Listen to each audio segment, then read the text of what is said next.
Hello students, let's continue with Civil Procedure Code Lecture 41. இன்னைக்கு நம்ம வேற யூனிட் ஸ்டார்ட் பண்றோம். என்னன்னு பாத்தீங்கன்னா it's regarding filing appeals. So உங்களோட சிலபஸ்ல ப்ரொசீஜர் மட்டும் தான் கேட்டிருக்காங்க. பட் வித்தவுட் நோயிங் அப்பீல்ஸ் பத்தி என்னன்னு தெரியாம எதுக்கெல்லாம் அப்பீல் ஃபைல் பண்ணுவாங்க அப்படின்னு தெரியாம ப்ரொசீஜர் மட்டும் படிக்க முடியாது. அதனால செக்ஷன்ஸ் 96 to 112 நான் லெக்சர்ல கவர் பண்ணிருக்கேன். அதையும் நீங்க தெரிஞ்சுக்கணும். தெரிஞ்சுக்கிட்டதுக்கு அப்புறம் தான் ப்ரொசீஜர் என்னன்னு தெரிஞ்சாதான் உங்களால ஃபுல்லா அந்த டாபிக்கை படிக்க முடியும். ஓகேவா? ஸோ இந்த ஃபைலிங் அப்பீல்ஸ் அப்படின்ற இந்த யூனிட்ல will be covering sections 96 to 112, order 41, order 42, order 43, order 45. ஓகேங்களா? So let's begin with section 96. Appeal from original decrees where otherwise expressly provided in the body of this code or by any other law for the time being in force, an appeal shall lie from every decree passed by any court exercising original jurisdiction to the court authorized to hear appeals from the decisions of such court. An appeal may lie from an original decree passed ex parte. No appeal shall lie from a decree passed by the court with the consent of parties. No appeal shall lie except on a question of law from a decree in a suit of the nature cognizable by courts of small causes when the amount or value of the subject matter of the original suit does not exceed 10,000 rupees. தமிழ்ல அசல் தீர்ப்பாணைகள் மீது மேல்முறையீடுகள். இந்த சட்டத்தின் முக்கிய பகுதியில் அல்லது அவ்வப்போது அமலில் இருக்கும் வேறு சட்டம் எதனாலும் வெளிப்படையாக வேறு விதமாக வகை செய்யப்பட்டிருந்தால் அல்லாமல் அசல் அதிகார வரம்பை செலுத்துகிற நீதிமன்றம் எதனாலும் பிறப்பிக்கப்பட்ட தீர்ப்பாணை ஒவ்வொன்றுக்கும் எதிராக அத்தகைய நீதிமன்றத்தின் தீர்ப்புகளின் மீது மேல்முறையீடுகளை விசாரிக்க அதிகாரம் பெற்றிருக்கிற நீதிமன்றத்தில் மேல்முறையீடு செய்யலாம். சோ அதை வந்துட்டு எக்ஸ்பிளிசிட்டா பார் பண்ணாமலையோ இல்லைன்னா ரெஸ்ட்ரிக்ட் பண்ணாமலையோ இருந்தா மட்டும்தான் அவங்களால அப்பீல் பண்ண முடியாது. மற்றபடி எந்த ஒரு ஒரிஜினல் சூட் ஃபைல் பண்றாங்க பாத்தீங்கன்னா, ஒரிஜினல் ஜூரிஸ்டிக்ஷன், அந்த பாஸ் பண்ற டிகிரி மேல நம்ம எந்த கன்சர்ன்ட் அப்பீலேட் கோர்ட் இருக்கோ அதுல நம்ம அப்பீல் போகலாம். அதாவது இப்ப வந்து ஓஎஸ் நம்ம டிஸ்ட்ரிக்ட் முனிசிபல்ல ஃபைல் பண்றோம் அப்படின்னா சப்கோர்ட்ல நம்ம அப்பீல் போவோம். சப்கோர்ட்லன்னா டிஸ்ட்ரிக்ட் கோர்ட்ல நம்ம வந்து அப்பீல் போவோம். ஸோ எக்ஸ்பிளிசிட்டா எந்த ஒரு லானாலையும் அது வந்து அப்பீல் போகக்கூடாதுன்னு இருந்தா மட்டும்தான் அப்பீல் போக முடியாதே தவிர மற்ற எல்லா கேசஸ் எல்லா டிகிரிஸுமே வந்து அப்பீல் போக முடியும் ஒரிஜினல் ஜூரிஸ்டிக்ஷன்ல. எதிர் தரப்பினர் இல்லாமலேயே பிறப்பிக்கப்பட்ட ஒரு அசல் தீர்ப்பாணையை எதிர்த்து மேல்முறையீடு ஒன்று செய்யலாம். அதாவது எக்ஸ்பார்ட்டி டிகிரி கொடுத்துருக்காங்க பாத்தீங்களா, அந்த எக்ஸ்பார்ட்டி டிகிரி எகென்ஸ்டா நம்ம வந்து செட்டசைட் தான் பண்ணணும் அப்படின்ற மாதிரி கிடையாது. செட்டசைட் எக்ஸ்பார்ட்டி டிகிரி தான் ஃபைல் பண்ணணும் அப்படின்னு கிடையாது, அப்பீலும் பண்ணலாம் அப்படின்னு சொல்றாங்க. தரப்பினர்களின் சம்மதத்தின் பேரில் நீதிமன்றத்தால் பிறப்பிக்கப்பட்ட தீர்ப்பாணையை எதிர்த்து மேல்முறையீடு செய்ய முடியாது. அதாவது இப்ப வந்துட்டு ரெண்டு பார்ட்டியோட பார்ட்டிஸ்க்கும் இருக்கிற இஷ்யூ வந்து செட்டில்மெண்ட் மூலியமா முடிச்சுக்கிறாங்க அப்படின்ற பட்சத்துல அந்த செட்டில்மெண்ட் என்னவோ அவங்க என்ன மெமோ ஃபைல் பண்ணிருக்காங்களோ அதை பேஸ் பண்ணி ஒரு டிகிரி பாஸ் பண்றாங்க இல்லையா, அதன் பேர்ல அப்பீல் வந்து போக முடியாது. ஏன்னா அந்த செட்டில்மெண்ட் அந்த கோர்ட்டுக்காக அவுட் சைட்ல அவங்க அரைவ் ஆகிற செட்டில்மெண்ட் வந்து ரெண்டு பார்ட்டிஸோட கன்சென்ட் மூலியமா தான் வருது இல்லையா. சோ அதை பேஸ் பண்ணி தான் டிகிரி கொடுத்துருக்காங்க. அந்த டிகிரி மேல அப்பீல் போக முடியாது. சிறு வழக்குகள் நீதிமன்றங்களால் விசாரிக்கப்படத்தக்க தன்மையதனான வழக்கு ஒன்றின் தீர்ப்பாணை மீதும் அசல் வழக்கின் விடய பொருளின் தொகை அல்லது மதிப்பு 10,000 ரூபாய்க்கு மேற்படாததாக இருக்கும் போது சட்ட பிரச்சனையின் பேரில் அல்லாமல் மற்றபடி மேல்முறையீடு செய்ய முடியாது. ஸோ ஸ்மால் காசஸ் கோர்ட்ல ஃபைல் பண்ற கேசஸ் கொஸ்டின் ஆஃப் லா இருந்தா மட்டும்தான் ஃபைல் பண்ண முடியும். அதுவும் வந்து 10,000 ரூபீஸ் தான் லிமிட்டா வச்சிருக்காங்க subject மேட்டருக்கு. Section 97. Appeal from final decree where no appeal from preliminary decree. Where any party aggrieved by a preliminary decree passed after the commencement of this court does not appeal from such decree, he shall be precluded from disputing its correctness in any appeal which may be preferred from the final decree. முதல் நிலை தீர்ப்பாணையின் மீது மேல்முறையீடு இல்லாத போது இறுதி நிலை தீர்ப்பாணையின் பேரில் மேல்முறையீடு. ஒரு வழக்கில் முதல் நிலை தீர்ப்பாணையினால் பாதிக்கப்பட்ட தரப்பினர் அத்தகைய தீர்ப்பாணையை எதிர்த்து மேல்முறையீடு செய்யாத போது அதே வழக்கில் வழங்கப்பட்ட இறுதி நிலை தீர்ப்பாணையை எதிர்த்து மேல்முறையீடு செய்ய முடியாது. ஸோ பிரிலிமினரி டிகிரி அப்படின்றது ஃபர்ஸ்ட் பாஸ் பண்ணிடுவாங்க. அதுக்கப்புறம் இருக்கிற விஷயங்களை பேஸ் பண்ணி அதை எப்படி செட்டரைட் பண்றதுன்னு பார்த்துதான் ஃபைனல் டிகிரி பண்ணுவாங்க. ஸோ பிரிலிமினரி டிகிரி இப்ப வந்து பார்ட்டிஷன் அப்படின்னு சொல்லிட்டு வச்சுக்கோங்க. பார்ட்டிஷன்ல பிரிலிமினரி டிகிரில each is liable for 1/4 share அப்படின்னு சொல்லிட்டு சொல்றாங்க. அப்படின்னா அதுலயே டிஸ்பியூட் இருக்கு அப்படின்ற பட்சத்துல உடனே அப்பீல் போயிடணும். சப்போஸ் அவங்க அதுல அப்பீல் போகாம இருந்த போது ஃபைனல் டிகிரில என்ன கொடுப்பாங்க, 1/4 ஷேர் எந்த ஷெட்யூல் ப்ராப்பர்ட்டி யாருக்கு அப்படின்னு சொல்லிட்டு கோர்ட்டு பிரிச்சு கொடுக்குறாங்க இல்லையா, அதுல வந்து அவங்க அப்பீல் போக முடியாது. ஏன்னா ஃபர்ஸ்ட் வந்து பிரிலிமினரி டிகிரி தான் முக்கியம். அதை வந்து அவங்க கரெக்ட் பண்ணிக்காத போது செகண்ட் ஃபைனல் டிகிரில இருந்து அவங்க அப்பீல் போக முடியாது. Section 98. Decision where appeal heard by 2 or more judges. Where an appeal is heard by a bench of 2 or more judges, the appeal shall be decided in accordance with the opinion of such judges or of the majority of such judges. 2 அல்லது அதற்கு மேற்பட்ட நீதிபதிகளால் மேல்முறையீடு விசாரிக்கப்படும் போது தீர்ப்பு.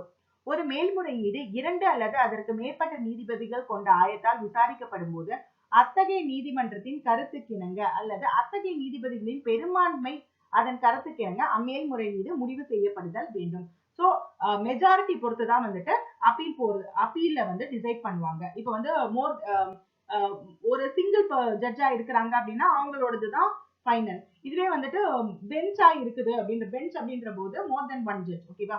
So அந்த மாதிரி இருக்கும்போது மெஜாரிட்டி என்ன சொல்றாங்களோ அதுதான் வந்துட்டு ஃபைனல் ஆகும். Where there is no such majority which confers in a judgment varying or reversing the decree appealed from, such decree shall be confirmed, provided that where the bench hearing the appeal is composed of 2 or other even number of judges belonging to a court consisting of more judges than those constituting the bench, and the judges composing the bench differ in opinion on a point of law, they may state the point of law upon which they differ, and the appeal shall then be heard upon that point only by 1 or more of the other judges, and such point shall be decided according to the opinion of the majority of the judges who have heard the appeal, including those who first heard it. மேல்முறையீடு செய்யப்பட்ட தீர்ப்பாணையை மாற்றுகிற அல்லது எதிர்மாறாக்குகிற ஒரு தீர்ப்பினுக்கு ஒருங்கே செய்கிற அத்தகைய பெரும்பான்மை இல்லாத போது அத்தகைய தீர்ப்பாணையை உறுதி செய்தல் வேண்டும்.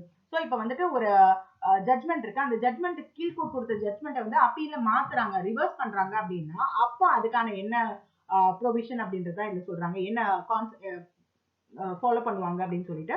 இப்போ வந்து ஈவன் நம்பர் ஜட்ஜஸ் இருக்காங்க, அங்க வந்துட்டு ஒரு மெஜாரிட்டி அரைவ் ஆக முடியல அப்படின்ற பட்சத்துல என்ன அப்படின்றத சொல்றாங்க. வரம்புறையாக மேல்முறையீட்டை விசாரிக்கும் ஆயமானது அந்த ஆயத்தில் அமர்ந்திருக்கும் நீதிபதிகளை விட அதிக நீதிபதிகளை கொண்ட ஒரு நீதிமன்றத்தை சார்ந்த 2 அல்லது வேறு இரட்டைப்படை எண்ணிக்கையுடைய நீதிபதிகளை கொண்டதாக இருக்கும்போது மற்றும் அந்த ஆயத்தில் அமைந்துள்ள நீதிபதிகள் ஒரு சட்ட பிரச்சனையை பற்றி கருத்தில் வேறுபடும் போது எந்த சட்ட பிரச்சனையை பற்றி அவர்கள் வேறுபடுகிறார்களோ அந்த சட்ட பிரச்சனையின் விவரத்தை உரைக்கலாம் மற்றும் அதன் பின்பு மேல்முறையீடு அந்த பிரச்சனையை பொறுத்த மட்டும் மற்றையவர்களில் ஒருவர் அல்லது ஒருவருக்கு மேற்பட்ட நீதிபதிகளால் விசாரிக்கப்படுதல் வேண்டும். மேலும் முன்னதாக அந்த மேல்முறையீட்டை விசாரித்தவர்கள் உள்ளடங்கலாக அதனை விசாரித்த நீதிபதிகளின் பெரும்பான்மையை ஏதேனும் இருப்பின் அதன் கருத்துக்கிணங்க அத்தகைய பிரச்சனை முடிவு செய்யப்படுதல் வேண்டும். இப்ப பாத்தீங்கன்னா ஒரு இஷ்யூல வந்துட்டு ஒரு டிஃபரன்ஸ் ஆஃப் ஒப்பீனியன் வருது அப்படின்ற போது டிஃபர் ஆகுறாங்க ஜட்மெண்ட் கொடுக்கறதுல அப்படின்னா எந்த இஷ்யூ அப்படின்றத சொல்லிட்டு ஒரு ஜட்ஜுக்கு வந்து எந்த பாயிண்ட்ல அவர் வேரி ஆகுறாருன்றத சொல்லிட்டு அவரை தவிர மீதி ஜட்ஜஸ் இருக்கிறாங்க பாத்தீங்களா, அவங்க வந்துட்டு அதுல டிசைட் பண்ணுவாங்க. ஸோ அதோட மெஜாரிட்டி ஒப்பீனியன் என்னவோ அதை வந்து கன்சிடர் பண்ணி ஜட்மெண்டா கொடுப்பாங்க. இது எப்போ அந்த மாதிரி வரும் அப்படின்னு பாத்தீங்கன்னா when there is no majority. வந்து 3 ஜட்ஜ் எல்லாம் இருக்கிறாங்க அப்படின்ற பட்சத்துல ஈஸியா மெஜாரிட்டி நம்மளால அறிவாக முடியும், 2 பேர் ஒருத்தர் அப்படின்னு சொல்றாங்க. பட் 2 ஜட்ஜ் இருக்கிற 2 இருந்தா ப்ராப்ளம் ஆகும், 4 அந்த மாதிரி எல்லாம் இருக்கிறாங்க அப்படின்னா அந்த நேரத்துல இந்த ஸ்டெப்பை வந்து ஃபாலோ பண்ணுவாங்க. Nothing in this section shall be deemed to alter or otherwise affect any provision of the letters patent of any high court. இந்த பிரிவில் உள்ள எதுவும் ஒரு உயர் நீதிமன்ற பட்டய அதிகாரத்தை வகைமுறை எதையும் மாற்றுவதாகவோ வேறு வகையில் பாதிப்பதாகவோ கொள்ளுதல் கூடாது. ஸோ இந்த செக்ஷன் வந்துட்டு கோர்ட்டோட அந்த லெட்டர்ஸ் பேட்டன்ட் அதை வந்து மாத்துற மாதிரியோ இல்லைன்னா வந்து அஃபெக்ட் பண்ற மாதிரியோ கிடையாது அப்படின்னு சொல்லிட்டு சொல்றாங்க. Section 99. No decree to be reversed or modified for error or irregularity not affecting merits of or jurisdiction.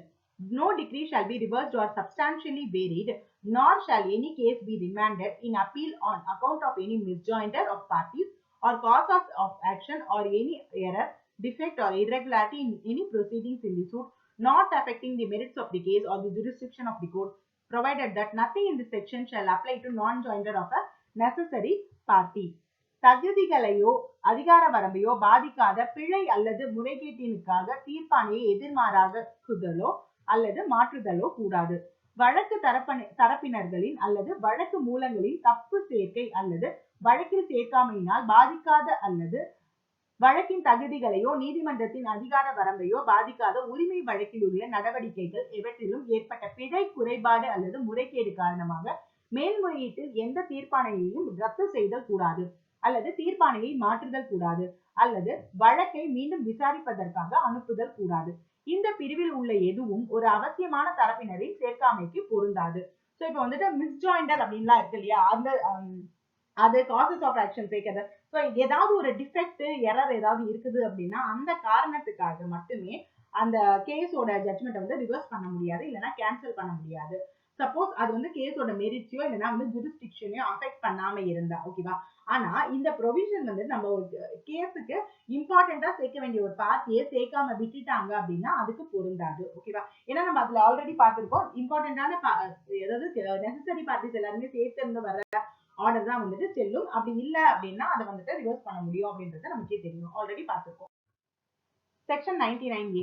No order under Section 47 to be reversed or modified unless decision of the case is prejudicially affected.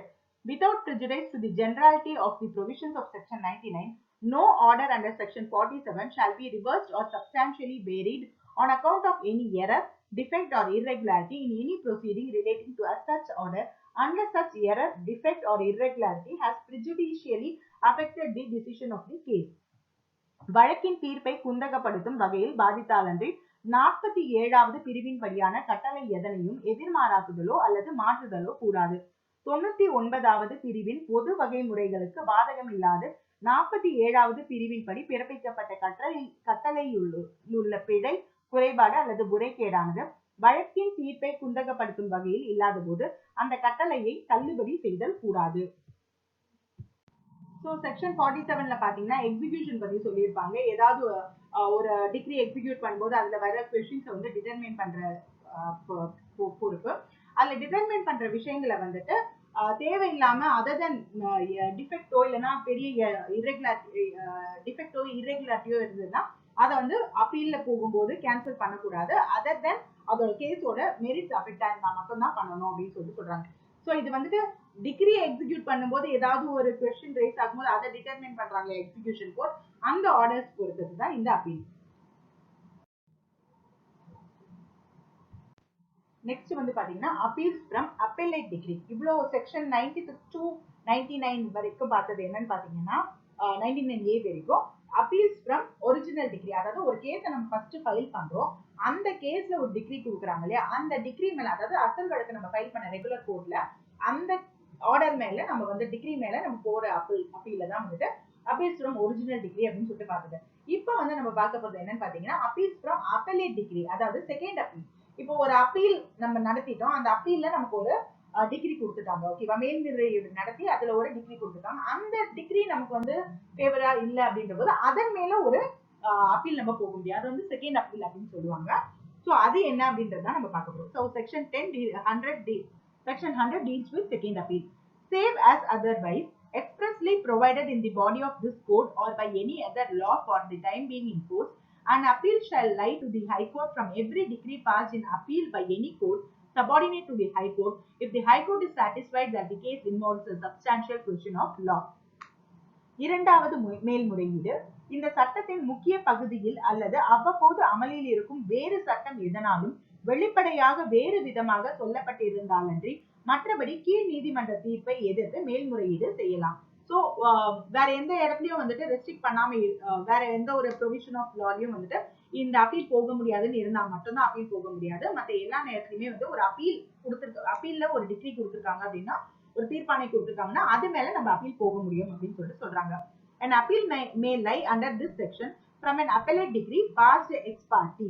எதிர்த்தரப்பினர் இல்லாமலேயே பிறப்பிக்கப்பட்ட மேல்முறையீட்டு தீர்ப்பாணையிலும் இந்த பிரிவின்படி மேல்முறையீடு செய்யலாம். So X party degree இப்ப பாத்துக்கோங்க, original டிகிரியில நம்ம வந்துட்டு பார்க்க எக்ஸ் பார்ட்டி டிகிரி கொடுத்துருக்காங்க அப்படின்னா அது மேல நம்ம அப்பீல் வர முடியும்னு சொல்றேன். ஸோ அதே மாதிரிதான் அப்பீல் கேஸ் நடத்தும் போது எக்ஸ் பார்ட்டி டிகிரி கொடுத்துருக்காங்க அப்படின்னா அதுலயும் நம்ம வந்துட்டு அப்பீல் வர முடியும் அப்படின்னு சொல்லிட்டு சொல்றாங்க. In an appeal under this, so இது எல்லாமே பாத்தீங்கன்னா substantial question of law involved இருக்குதா அப்படின்றது தான் பார்ப்பாங்க. In an appeal under this section, the memorandum of appeal shall precisely state the substantial question of law involved in the appeal. இந்த பிரிவின் படியான மேல்முறையீட்டு மனுவில் சட்ட பிரச்சனையை துல்லியமாக உரைத்தல் வேண்டும். ஸோ என்ன பார்ட் ஆஃப் லா வந்துட்டு ஃபாலோ பண்ணாம இருக்குது, இல்லைன்னா டவுட் இருக்குது, ஸோ அதன் பேர்ல நம்ம அப்பீல் வந்திருக்கோம் அப்படின்றத கிளியரா நம்ம வந்துட்டு நம்மளோட மெமரண்டத்துல சொல்லணும். சோ இதுல என்ன என்ன என்ன சொல்ல வரேன் அப்படின்னா, இப்ப வந்துட்டு ஒரு விஷயம் சொல்லணும். என்னன்னா, இப்ப நீங்க கேஸ் ஃபைல் பண்ணும்போது பிளைண்ட் அப்படின்னு சொல்லிட்டு ஃபைல் பண்றீங்க இல்லையா, அப்பீல் அப்படின்னு சொல்லிட்டு வரும்போது மெமரண்டம் அப்படின்னு சொல்லுவாங்க. ஓகேங்களா? Where the High Court is satisfied that a substantial question of law is involved in any case, it shall formulate that question. ஒரு வழக்கில் முக்கியமான சட்ட பிரச்சனை உள்ளடங்கி இருப்பதாக உயர்நீதிமன்றம் கருதும் போது அது அந்த பிரச்சனையை முறைப்படுத்தி கூறுதல் வேண்டும். ஸோ அதுல வந்து ஒரு கொஸ்டின் ஆஃப் லா இருக்குது அப்படின்ற போது அதை வந்துட்டு ஃபார்முலேட் பண்ணி அது தொடர்பான என்ன விஷயமோ டிட்டர்மின் பண்ணுவாங்க, என்ன கருத்தோ இல்லைன்னா வந்து தீர்ப்போ அது வந்து கொடுப்பாங்க. The appeal shall be heard only on the question so formulated, and the respondent shall at the hearing of the appeal be allowed to argue that the case does not involve such question, provided that nothing in this subsection shall be deemed to take away or abridge the power of the court to hear, for reasons to be recorded, the appeal on any other substantial question of law not formulated by it, if it is satisfied that the case involves such question. அவ்வாறு முறைப்படுத்தி கூறப்பட்ட பிரச்சனையின் பேரில் மேல்முறையீடு கேட்கப்படுதல் வேண்டும் மற்றும் எதிராளி மேல்முறையீடு கேட்கப்படும் போது வழக்கு அத்தகைய பிரச்சனையை உள்ளடக்கி இருக்கவில்லை என்று வாதாட அனுமதிக்கப்படுதல் வேண்டும். சோ இப்ப வந்துட்டு பார்த்தோம்னா அந்த கொஸ்டின் ஆஃப் லா என்ன அப்படின்றத கோர்ட் சொன்னதுக்கு அப்புறம் அது தொடர்பான என்ன ஒரு டிட்டர்மின் பண்ணுமோ அதை பண்ணுவாங்க. ரெஸ்பாண்டன்ட் இப்ப வந்து அப்பீல் வராங்க, அவங்க வந்து அப்பெல்லன்ட் அப்படின்னு சொல்லுவாங்க. அப்பெல்லன்ட் அப்ளிகேட் கிடையாது, அப்பெல்லன்ட். அதே மாதிரி ரெஸ்பாண்டன்ட் தான். வேற எல்லா கேசஸ்மே வந்துட்டு எதிராளி வந்து நம்ம எப்படின்னு சொல்லுவோம் அப்படின்னு பாத்தீங்கன்னா ரெஸ்பாண்டன்ட் அப்படின்னு தான் சொல்லுவோம். அது பெட்டிஷனா இருந்தாலும் அப்ளிகேஷனா இருந்தாலும் எதுவா இருந்தாலும் அப்பீலா இருந்தாலும் ரெஸ்பாண்டன்ட் அப்படின்னு தான் சொல்லுவோம். ஸோ அந்த ரெஸ்பாண்டன்ட் வந்துட்டு என்ன சொல்லணும் அப்படின்னு பார்த்தீங்கன்னா, அப்படிலாம் எந்த ஒரு விஷயமும் இந்த கேஸ்ல இல்ல அப்படின்றத ஆர்கியூ பண்ணணும். வரம்புரையாக நீதிமன்றத்தால் முறைப்படுத்தி கூறப்படாத வேறு எந்த சட்ட பிரச்சனையை பொறுத்தும் அத்தகைய பிரச்சனை வழக்கில் உள்ளடங்கி இருக்கிறது என்று அது கருதினால் மேல்முறையீட்டை கேட்பதற்கு நீதிமன்றத்துக்குள்ள அதிகாரத்தை இந்த உட்பிரிவில் உள்ள எதுவும் நீக்கிவிடுவதாகவோ சுருக்குவதாகவோ கொள்ளக்கூடாது. சோ ஹைகோர்ட் வந்து அந்த மாதிரி எந்த ஒரு சப்ஸ்டான்ஷியல் கொஸ்டினையும் ஃபார்முலேட் பண்ணாத போது இந்த ஹியர் பண்ற கோர்ட் அப்படி இருக்கு, ஆனா ஃபார்முலேட் பண்ணலன்னா கூட அப்படி ஒரு விஷயம் இருக்கு அப்படின்னு கருதுறாங்க அப்படின்னா அவங்க that court have the power to determine the issue. ஓகேவா? சோ ஃபார்முலேட் பண்ணல அப்படின்ற காரணத்துக்காக இவங்க அதை கேட்க கூடாது அப்படின்ற விஷயம்லாம் கிடையாது. என்ன ரீசனுக்காக அவங்க அதை பிலீவ் பண்றாங்க, இப்படி ஒரு சப்ஸ்டான்ஷியல் கொஸ்டின் இன்வால்வ் அப்படின்னு சொல்லிட்டு அந்த ரீசன்ஸ் ரெக்கார்ட் பண்ணிட்டு அவங்க பண்ணலாம். சோ கோர்ட்ல இப்ப ஃபார்முலேட் பண்ணல அப்படின்ற ஒரே காரணத்துக்காக எந்த செகண்ட் அப்பீல் கேட்கிற கோர்ட் வந்துட்டு அவங்களோட பவர் வந்து போயிடாது. Section 100A. No further appeal in certain cases, notwithstanding anything contained in any letters patent for any high court or in any instrument having the force of law or in any other law for the time being in force, where any appeal from an original or appellate decree or order is heard and decided by a single judge of a high court, no further appeal shall lie from the judgment and decree of such a single judge. ஒரு சில வழக்குகளில் மேற்கொண்டு மேல்முறையீடு கிடையாது. உயர் நீதிமன்றத்தின் அதிகாரப்பட்டயத்தில் அல்லது சட்டத்தின் ஆற்றலை பெற்றிருக்கின்ற வேறு சாசனத்தில் அல்லது அவ்வப்போது அமலில் இருக்கிற வேறு சட்டம் எதிலும் என்ன கூறப்பட்டிருப்பினும் ஒரு முதலேற்பு அல்லது மேல்முறையீடு அல்லது கட்டளையின் மேல்முறையீடு ஓர் உயர் நீதிமன்றத்தின் ஒற்றை நீதிபதி ஒருவரால் கேட்கப்பட்டு முடிவு செய்யப்பட்டிருக்கும் போது அத்தகைய ஒற்றை நீதிபதியின் தீர்ப்பு, முடிவு அல்லது கட்டளையை அல்லது அத்தகைய மேல்முறையீட்டில் பிறப்பிக்கப்பட்ட தீர்ப்பாணையை எதிர்த்து மேல்முறையீடு செய்ய முடியாது. வேற எந்த விதத்திலயும் இல்லாம ஒரு சிங்கிள் ஜட்ஜ் ஆஃப் ஹைகோர்ட் அந்த கேஸ விசாரிச்சு அதுக்கு வந்துட்டு ஜட்ஜ்மெண்ட் கொடுக்குறாங்க அப்படின்னா அதுல இருந்து ஃபர்தரா அப்பீல் போக முடியாது. Section 101. Second appeal on no other grounds. No second appeal shall lie except on the grounds mentioned in section 100. அதாவது செக்ஷன் 100ல சொல்லியிருக்க விஷயத்தை பேஸ் பண்ணி மட்டும் தான் செகண்ட் அப்பீல் போலாம், மற்றபடி எதுலையுமே வந்துட்டு செகண்ட் அப்பீல் போக முடியாதுன்னு சொல்றாங்க. வேறு எந்த காரணங்களின் பேரிலும் இரண்டாவது மேல்முறையீடு கிடையாது. 100வது பிரிவில் சொல்லப்பட்ட காரணத்தின் பேரில் அன்றி மற்றபடி இரண்டாவது மேல்முறையீடு செய்ய முடியாது. Section 102. No second appeal in certain cases. No second appeal shall lie from any decree when the subject matter of the original suit is for recovery of money not exceeding 25,000 rupees. ஒரு சில உரிமை வழக்குகளில் இரண்டாவது மேல்முறையீடு கிடையாது. சிறு வழக்குகள் நீதிமன்றங்களால் விசாரிக்கப்பட்டதக்க தன்மையதான வழக்கு தொகை அல்லது மதிப்பு 25,000 ரூபாய்க்கு மேற்படாததாக இருக்கும் போது இரண்டாவது மேல்முறையீடு கிடையாது. சோ இப்ப வந்து கேசஸ்ல வந்து சப்ஜெக்ட் மேட்டர் ரெக்கவரி ஆஃப் மணியா இருக்கு, அதுல வந்து 25,000 rupees கம்மியா இருக்கு சப்ஜெக்ட் மேட்டர் அப்படின்னா அதுல செகண்ட் அப்பீல் போக முடியாது அப்படின்றாங்க. சோ செக்ஷன் 100 பாத்தீங்கன்னா ஒரிஜினல் ஜூரிஸ்டிக்ஷன் அப்பீலேட் வரும். செக்ஷன் ஃபர்ஸ்ட் அப்பீல் வரும். செக்ஷன் 101 102 எல்லாம் பாத்தீங்கன்னா உங்களுக்கு செகண்ட் அப்பீல் சம்பந்தமா வருது. Section 103 power of High Court to determine issue of fact. In any second appeal, the High Court may, if the evidence on the record is sufficient, determine any issue necessary for the disposal of the appeal, which has not been determined by the lower appellate court or both by the court of first instance and the lower appellate court, or which has been wrongly determined by such court or courts by reason of a decision on such question of law as is referred to in section 100. பிரச்சனையை முடிவு செய்ய உயர் நீதிமன்றத்திற்குள்ள அதிகாரம். இரண்டாவது மேல்முறையீட்டில் உயர் நீதிமன்றமானது பதிவு கட்டில் உள்ள சாட்சியம் போதுமானதாக இருந்தால் கீழே உள்ள முதல் மேல்முறையீட்டு நீதிமன்றத்தால் அல்லது வழக்கு தாக்கல் செய்யப்பட்ட நீதிமன்றத்தினால் முடிவு செய்யப்படாத அல்லது மேற்படி 100வது பிரிவில் குறிப்பிடப்பட்டுள்ள சட்ட பிரச்சனையில் தவறான முடிவை ஏற்று தீர்ப்பு வழங்கலாம். மேல்முறையீட்டினை தீர்ப்பதற்கு அவசியமான பிரச்சனை எதையும் முடிவு செய்யலாம். சோ இப்போ வந்து செகண்ட் அப்பீல் வந்திருக்காங்க இல்லையா, இந்த செகண்ட் அப்பீல் வந்திருக்கும் போது கோர்ட் பாக்குறாங்க, ஹைகோர்ட் வந்து பாக்குறாங்க. ஹைகோர்ட்ல என்னன்னு பாக்குறாங்க அப்படின்னா, ஒன்னு லோவர் கோர்ட், அதாவது ரெகுலர் கோர்ட் எங்க ஒரிஜினல் கேஸ் ஃபைல் பண்ணாங்களோ அதுவோ, இல்லனா அப்பீலேட் கோர்ட் ஃபர்ஸ்ட் அப்பீல் நடத்திருப்பாங்க பாத்தீங்களா அந்த கோர்ட்டோ ஒரு பர்டிகுலர் இஷ்யூவை டிசைட் பண்ணாம இருக்காங்க, இல்லனா தப்பா டிசைட் பண்ணிருக்காங்க அப்படின்ற பட்சத்துல செகண்ட் அப்பீல் வரும்போது high court can decide that consider and decide that issue that has been left or wrongly decided. ஓகேவா? செக்ஷன் 100 க்கு பேஸ் பண்ணி தான் இது எல்லாமே பண்றாங்க. Section 104 orders from which appeal lies. எந்த கட்டளைகளை எதிர்த்து மேல்முறையீடு செய்யலாம்? An appeal shall lie from the following order and save as otherwise expressly provided in the body of this code or by any law for the time being in force from no other orders. பின்வரும் கட்டளைகளை எதிர்த்து மேல்முறையீடு செய்யலாம். இந்த சட்டத்தின் மூல வாசகத்தில் அல்லது அவ்வப்போது அமலில் இருக்கும் சட்டத்தில் வெளிப்படையாக சொல்லப்பட்டில்லாத போது எந்த கட்டளையையும் எதிர்த்து மேல்முறையீடு செய்ய முடியாது. ஸோ எதெல்லாம் அகெயின்ஸ்டா நம்ம வந்துட்டு அப்பீல் போக முடியும் அப்படின்றத சொல்லியிருக்காங்க. ஓகேவா? ஸோ இதுல வந்து பாத்தீங்கன்னா A to F அப்படின்னு சொல்லிட்டு முன்னாடி இருந்தது, அது வந்து ரிப்பீல் பண்ணிடுறாங்க. A முதல் U வரையில் உள்ள உட்பிரிவுகள் இசைவு தீர்ப்பு சட்டத்தால் நீக்கப்பட்டது அப்படின்னு சொல்லிடுறாங்க. அதுக்கப்புறம் FF an order under section 35A. 35A பிரிவின் கீழான ஒரு கட்டளையை எதிர்த்து மேல்முறையீடு செய்யலாம். So இந்த 35A அப்படின்றது என்னன்னு பாத்தீங்கன்னா compensatory cost in respect of false or vexatious claims or defenses. தப்பா தேவையில்லாம கிளைம் கொடுத்திருக்காங்க, இல்ல தப்பான டிஃபென்ஸ் கொடுத்திருக்காங்க அப்படின்னு சொல்லிட்டு காம்பன்சேஷன் அவார்ட் பண்றாங்க அப்படின்னா அதுக்கு அகைன்ஸ்டா போற அப்பீல் வந்துட்டு 35A. அப்புறம் வந்து an order under section 91 or section 92 refusing leave to institute a suit of the nature referred to in section 91 or section 92 as the case may be. 91வது அல்லது 92வது பிரிவில் குறிப்பிடப்பட்ட தன்மையதான உரிமை வழக்கொன்றை தொடுக்க 91வது பிரிவு அல்லது 92வது பிரிவின் கீழ் அனுமதி கொடுக்க மறுக்கின்ற ஒரு கட்டளையை மேல்முறையீடு செய்யலாம்.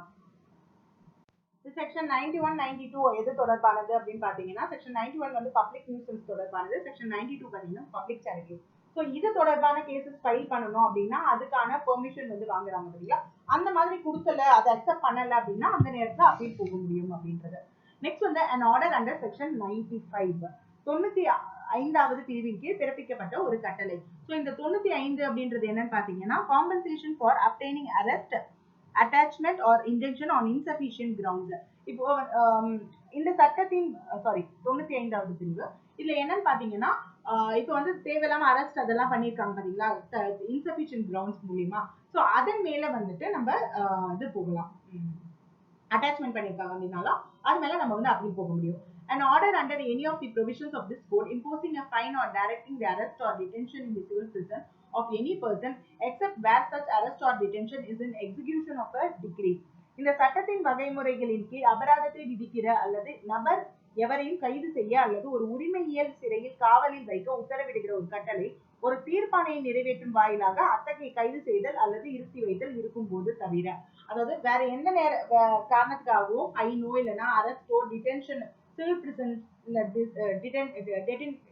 டிடெயின் பண்ணிருக்காங்க அப்படின்னாலோ ஸோ எப்ப வேணாலும் நம்ம வந்துட்டு சஃபிஷியன்ட் கிரவுண்ட்ஸ் இல்லை அப்படின்னு சொல்லும் போது நம்ம கோர்ட்ல அப்பீல் போக முடியும். அதர் தென் அது எக்ஸிகியூஷன் ஆஃப் டிகிரிக்காக அந்த வேலைகள் எல்லாம் பண்ணிருக்காங்கன்னா நம்மளால போக முடியாது. ஓகேவா? எக்ஸிகியூஷன் ஆஃப் டிகிரிக்காக வந்துட்டு பண்றாங்க அப்படின்னா அப்ப நம்ம அப்பீல் போக முடியாது, மற்ற நேரத்துல அப்பீல் போக முடியும். Any order made under rules from this, an appeal is expressly allowed by rules, provided that no appeal shall lie against any order specified in clause FF, save on the ground that no order or an order for the payment of a less amount ought to have been made. மற்றபடி மேல்முறையீடு செய்யலாம். விதிகளின்படி செய்யப்பட்ட எந்த கட்டளையின் மீது விதிகளால் வெளிப்படையாக மேல்முறையீடு அனுமதிக்கப்பட்டிருக்கிறதோ அந்த கட்டளை எதனையும் எதிர்த்து மேல்முறையீடு செய்யலாம். வரம்புரையாக கூறில் குறித்துரைக்கப்பட்ட கட்டளை எதற்கும் எதிராக அந்த கட்டளை இடப்பட்டிருக்க கூடாது அல்லது அதில் உள்ளதை காட்டிலும் குறைவான தொகை செலுத்தும்படி கட்டளை செய்திருக்க வேண்டும் என்ற காரணத்தினால் அல்லாமல் மற்றபடி மேல்முறையீடு எதுவும் செய்தல் கூடாது. இந்த பிரிவின்படி மேல்முறையீட்டில் பிறப்பிக்கப்பட்ட கட்டளையை எதிர்த்து மேல்முறையீடு செய்தல் கூடாது. சோ மத்த எந்த விஷயத்துக்கா இருந்தாலும் ரெஸ்ட்ரிக்ட் பண்ணல அப்படின்னா நம்ம வந்து அப்பீல் போகலாம். அதே மாதிரி இப்ப FF சொன்னாங்க இல்லையா, அந்த காம்பன்சேஷன், அதுல வந்துட்டு இந்த காம்பன்சேஷன் அவார்ட் பண்ணிருக்க கூடாது, இல்லைன்னா இவ்வளோ அமௌண்ட் காம்பன்சேஷன் பண்ணிருக்க கூடாது, இந்த அமௌண்ட் கொடுத்துருக்க கூடாது அப்படின்னு சொல்லிட்டு அப்பீல் பண்ண முடியும். No appeal shall lie from any order passed in appeal under this section.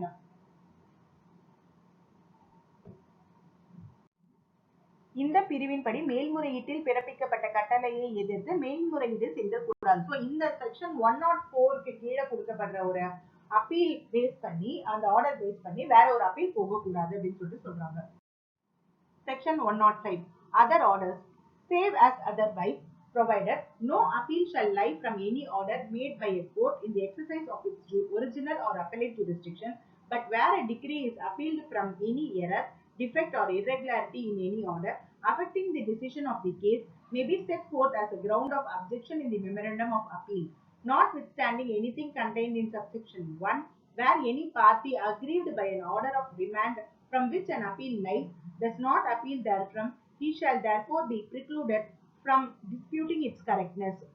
பிற கட்டளைகள் வெளிப்படையாக வேறு விதமாக வகை செய்யப்பட்டிருக்கிறவாறல்லாமல் ஒரு நீதிமன்றத்தால் அதன் அசல் அல்லது மேல்முறையீட்டு அதிகார வரம்பை செலுத்தி இடப்பட்ட கட்டளையை எதிர்த்து மேல்முறையீடு செய்ய முடியாது. ஆனால் அதில் வழங்கப்படும் தீர்ப்பாணையை எதிர்த்து மேல்முறையீடு செய்யலாம்.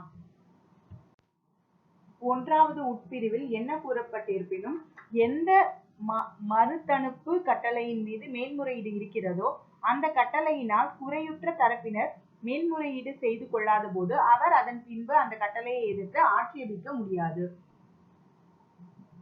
ஸோ எக்ஸ்பிரஸா ப்ரொவைட் பண்ணாத ஒரு விஷயத்துக்கு ஒரு ஒரிஜினல் ஜூரிஸ்டிக்ஷன்லயோ இல்ல அப்ளேட் ஜூரிஸ்டிக்ஷன்லயோ ஒரு ஆர்டர் கொடுத்திருக்காங்க அப்படின்னா அதன் பேர்ல அப்பீல் போக முடியாது. அதர்வைஸ் ஏதாவது எரர் இருக்கு, டிஃபெக்ட் இருக்கு, இல்ல இர்ரெகுலாரிட்டி இருக்கு அப்படின்னா அந்த நேரத்துல நம்ம வந்து மெமரண்டம் ஆஃப் அப்பீல்ல நம்ம வந்து அந்த ஒரு பார்ட் வந்து அப்ஜெக்ட் பண்ணி நம்ம சொல்ல முடியும். அதே மாதிரி ஏதாவது ஒரு பார்ட்டிக்கு ஒரு பார்ட்ல ஒரு இஷ்யூல வந்துட்டு அவங்களுக்கு திருப்தி இல்ல, சாட்டிஸ்பாக்சன் இல்ல அப்படின்ற போது, இல்லைன்னா அதுல வந்து அவங்களுக்கு டிஃபெக்ட் இருக்கு அப்படின்ற போது அவங்க அப்பீல் பண்ணல அப்படின்னா லேட்டர் அவங்க அதை கரெக்ட் பண்ண சொல்லி அவங்க அப்பீல் பண்ண முடியாது. Section 106 What courts to hear appeals? Where an appeal from any order is allowed, it shall lie to the court to which an appeal would lie from the decree in the suit in which such order was made, or where such order is made by a court not being a high court in the exercise of appellate jurisdiction, then to the high court. மேல்முறையீடுகளை கேட்பதற்கான நீதிமன்றங்கள் எவை என்பது. கட்டளையை எதிர்த்து மேல்முறையீடு செய்ய அனுமதிக்கப்பட்டிருக்கும் போது அந்த மேல்முறையீடானது அத்தகைய கட்டளை பிறப்பிக்கப்பட்ட உரிமை வழக்கின் தீர்ப்பாணையை எதிர்த்து எந்த நீதிமன்றத்தில் மேல்முறையீடு செய்யலாமோ அந்த நீதிமன்றத்தில் செய்யலாம். ஒரு நீதிமன்றம் தனது மேல்முறையீட்டு அதிகாரத்தை செலுத்தி பிறப்பிக்கப்பட்டிருக்கும் போது இரண்டாவது மேல்முறையீட்டை உயர் நீதிமன்றத்தில் செய்தல் வேண்டும். ஸோ இப்போ வந்துட்டு ஒரு ஒரிஜினல் ஜூரிஸ்டிக்ஷனா இருக்குது, அப்படி எந்த கோர்ட் வந்துட்டு அப்பீல் ஹியர் பண்ணலாம் அப்படின்றது ஒரிஜினல் ஜூரிஸ்டிக்ஷனா இருக்கு அப்படின்ற போது அதை வந்துட்டு நம்ம அதுக்கு ஹையர் கோர்ட்டுக்கு நம்ம ஃபைல் பண்ணுவோம். சப்போஸ் அந்த ஹையர் கோர்ட்ல இருந்து வர அப்பீல் வந்துட்டு நம்ம சாட்டிஸ்ஃபேக்டரியா இல்ல அப்படின்ற போது நம்ம செகண்ட் அப்பீல் வந்து ஹை கோர்ட்ல தான் நம்ம ஃபைல் பண்ணுவோம் அப்படின்னு சொல்லி சொல்றாங்க. Section 107 Powers of Appellate Court. மேல்முறையீட்டு நீதிமன்றத்தின் அதிகாரங்கள். Subject to such conditions and limitations as may be prescribed, an appellate court shall have power. என்னென்ன powers limitations இருக்கு அப்படிங்கறத சொல்றாங்க. ஃபர்ஸ்ட் வந்து பாத்தீங்கன்னா to determine a case finally, ஒரு வழக்கை முடிவு செய்யலாம். ஓகே, அது வந்து ஃபைனல் இது கொடுக்கிறது, டிசிஷன் கொடுக்கிறது. to remand the case, ஒரு வழக்கை மீண்டும் விசாரிப்பதற்கு திருப்பி அனுப்பலாம். சோ இந்த கேஸ் வந்துட்டு ப்ராப்பரா நடத்தப்படல அப்படின்ற போது ஏதாவது ஒரு அப்ளிகேஷன் வந்துட்டு அப்பேலேட் கோர்ட்க்கு அப்படின்னா இதை ப்ராப்பரா விசாரிங்க அப்படின்னு சொல்லிட்டு அனுப்ப முடியும். To frame issues and refer them for trial. எழுவினாக்களை வணைந்து அவற்றை விசாரணைக்கு அனுப்பலாம். இது இஷ்யூஸ் ஃப்ரேம் பண்ணி ட்ரையலுக்கு அனுப்புறது. To take additional evidence or to require such evidence to be taken. கூடுதல் சாட்சியம் எடுப்பதற்கும் அல்லது அத்தகைய சாட்சியம் எடுக்கும்படி வேண்டுத்துவதற்கும் அதிகாரம் கொண்டிருக்கும். அடிஷனலா எவிடன்ஸ் எடுக்கணும், ஏதாவது ஒரு இஷ்யூஸ் லெஃப்ட் அவுட்டா இருக்கு, இல்லைன்னா கிளாரிஃபைடா இல்ல, கிளியரா இல்ல அப்படின்ற போது கிளாரிஃபிகேஷன்ஸ்க்காக அடிஷனல் எவிடன்ஸ் எடுக்க சொல்லி சொல்ல முடியும். Subject as opposite, the appellate court shall have the same powers and shall perform as nearly as may be the same duties as are conferred and imposed by this code on courts of original jurisdiction in respect of suits instituted therein. மேற் சொல்லப்பட்டவற்றிற்கு உட்பட்டு மேல்முறையீட்டு நீதிமன்றமானது அசல் அதிகார வரம்பு கொண்டுள்ள நீதிமன்றங்களின் மீது அவற்றில் தொடுக்கப்படுகிற உரிமை வழக்குகள் பொறுத்த இந்த சட்டத்தினால் வழங்கப்படும் அதே அதிகாரங்களை கொண்டிருத்தல் வேண்டும் மற்றும் இந்த சட்டத்தினால் சுமத்தப்படும் அதே கடமைகளை கூடுமானவரை நிறைவேற்றுதல் வேண்டும். ஸோ இப்போ ஒரிஜினல் ஜூரிஸ்டிக்ஷன்ஸ்ல ஒரு கோர்ட்டுக்கு என்னென்ன பவர்ஸ் இருக்கோ அது எல்லாமே இந்த அப்பீலேட் கோர்ட்ஸ்க்கு இருக்குது. ஸோ ஒரு கேஸ் இனிஷியேட் பண்றாங்க அப்படின்னா அதுக்கு என்னென்ன தெரியும் அது எல்லாத்தையுமே வந்துட்டு அங்க இருந்து செஞ்சுக்க முடியும்.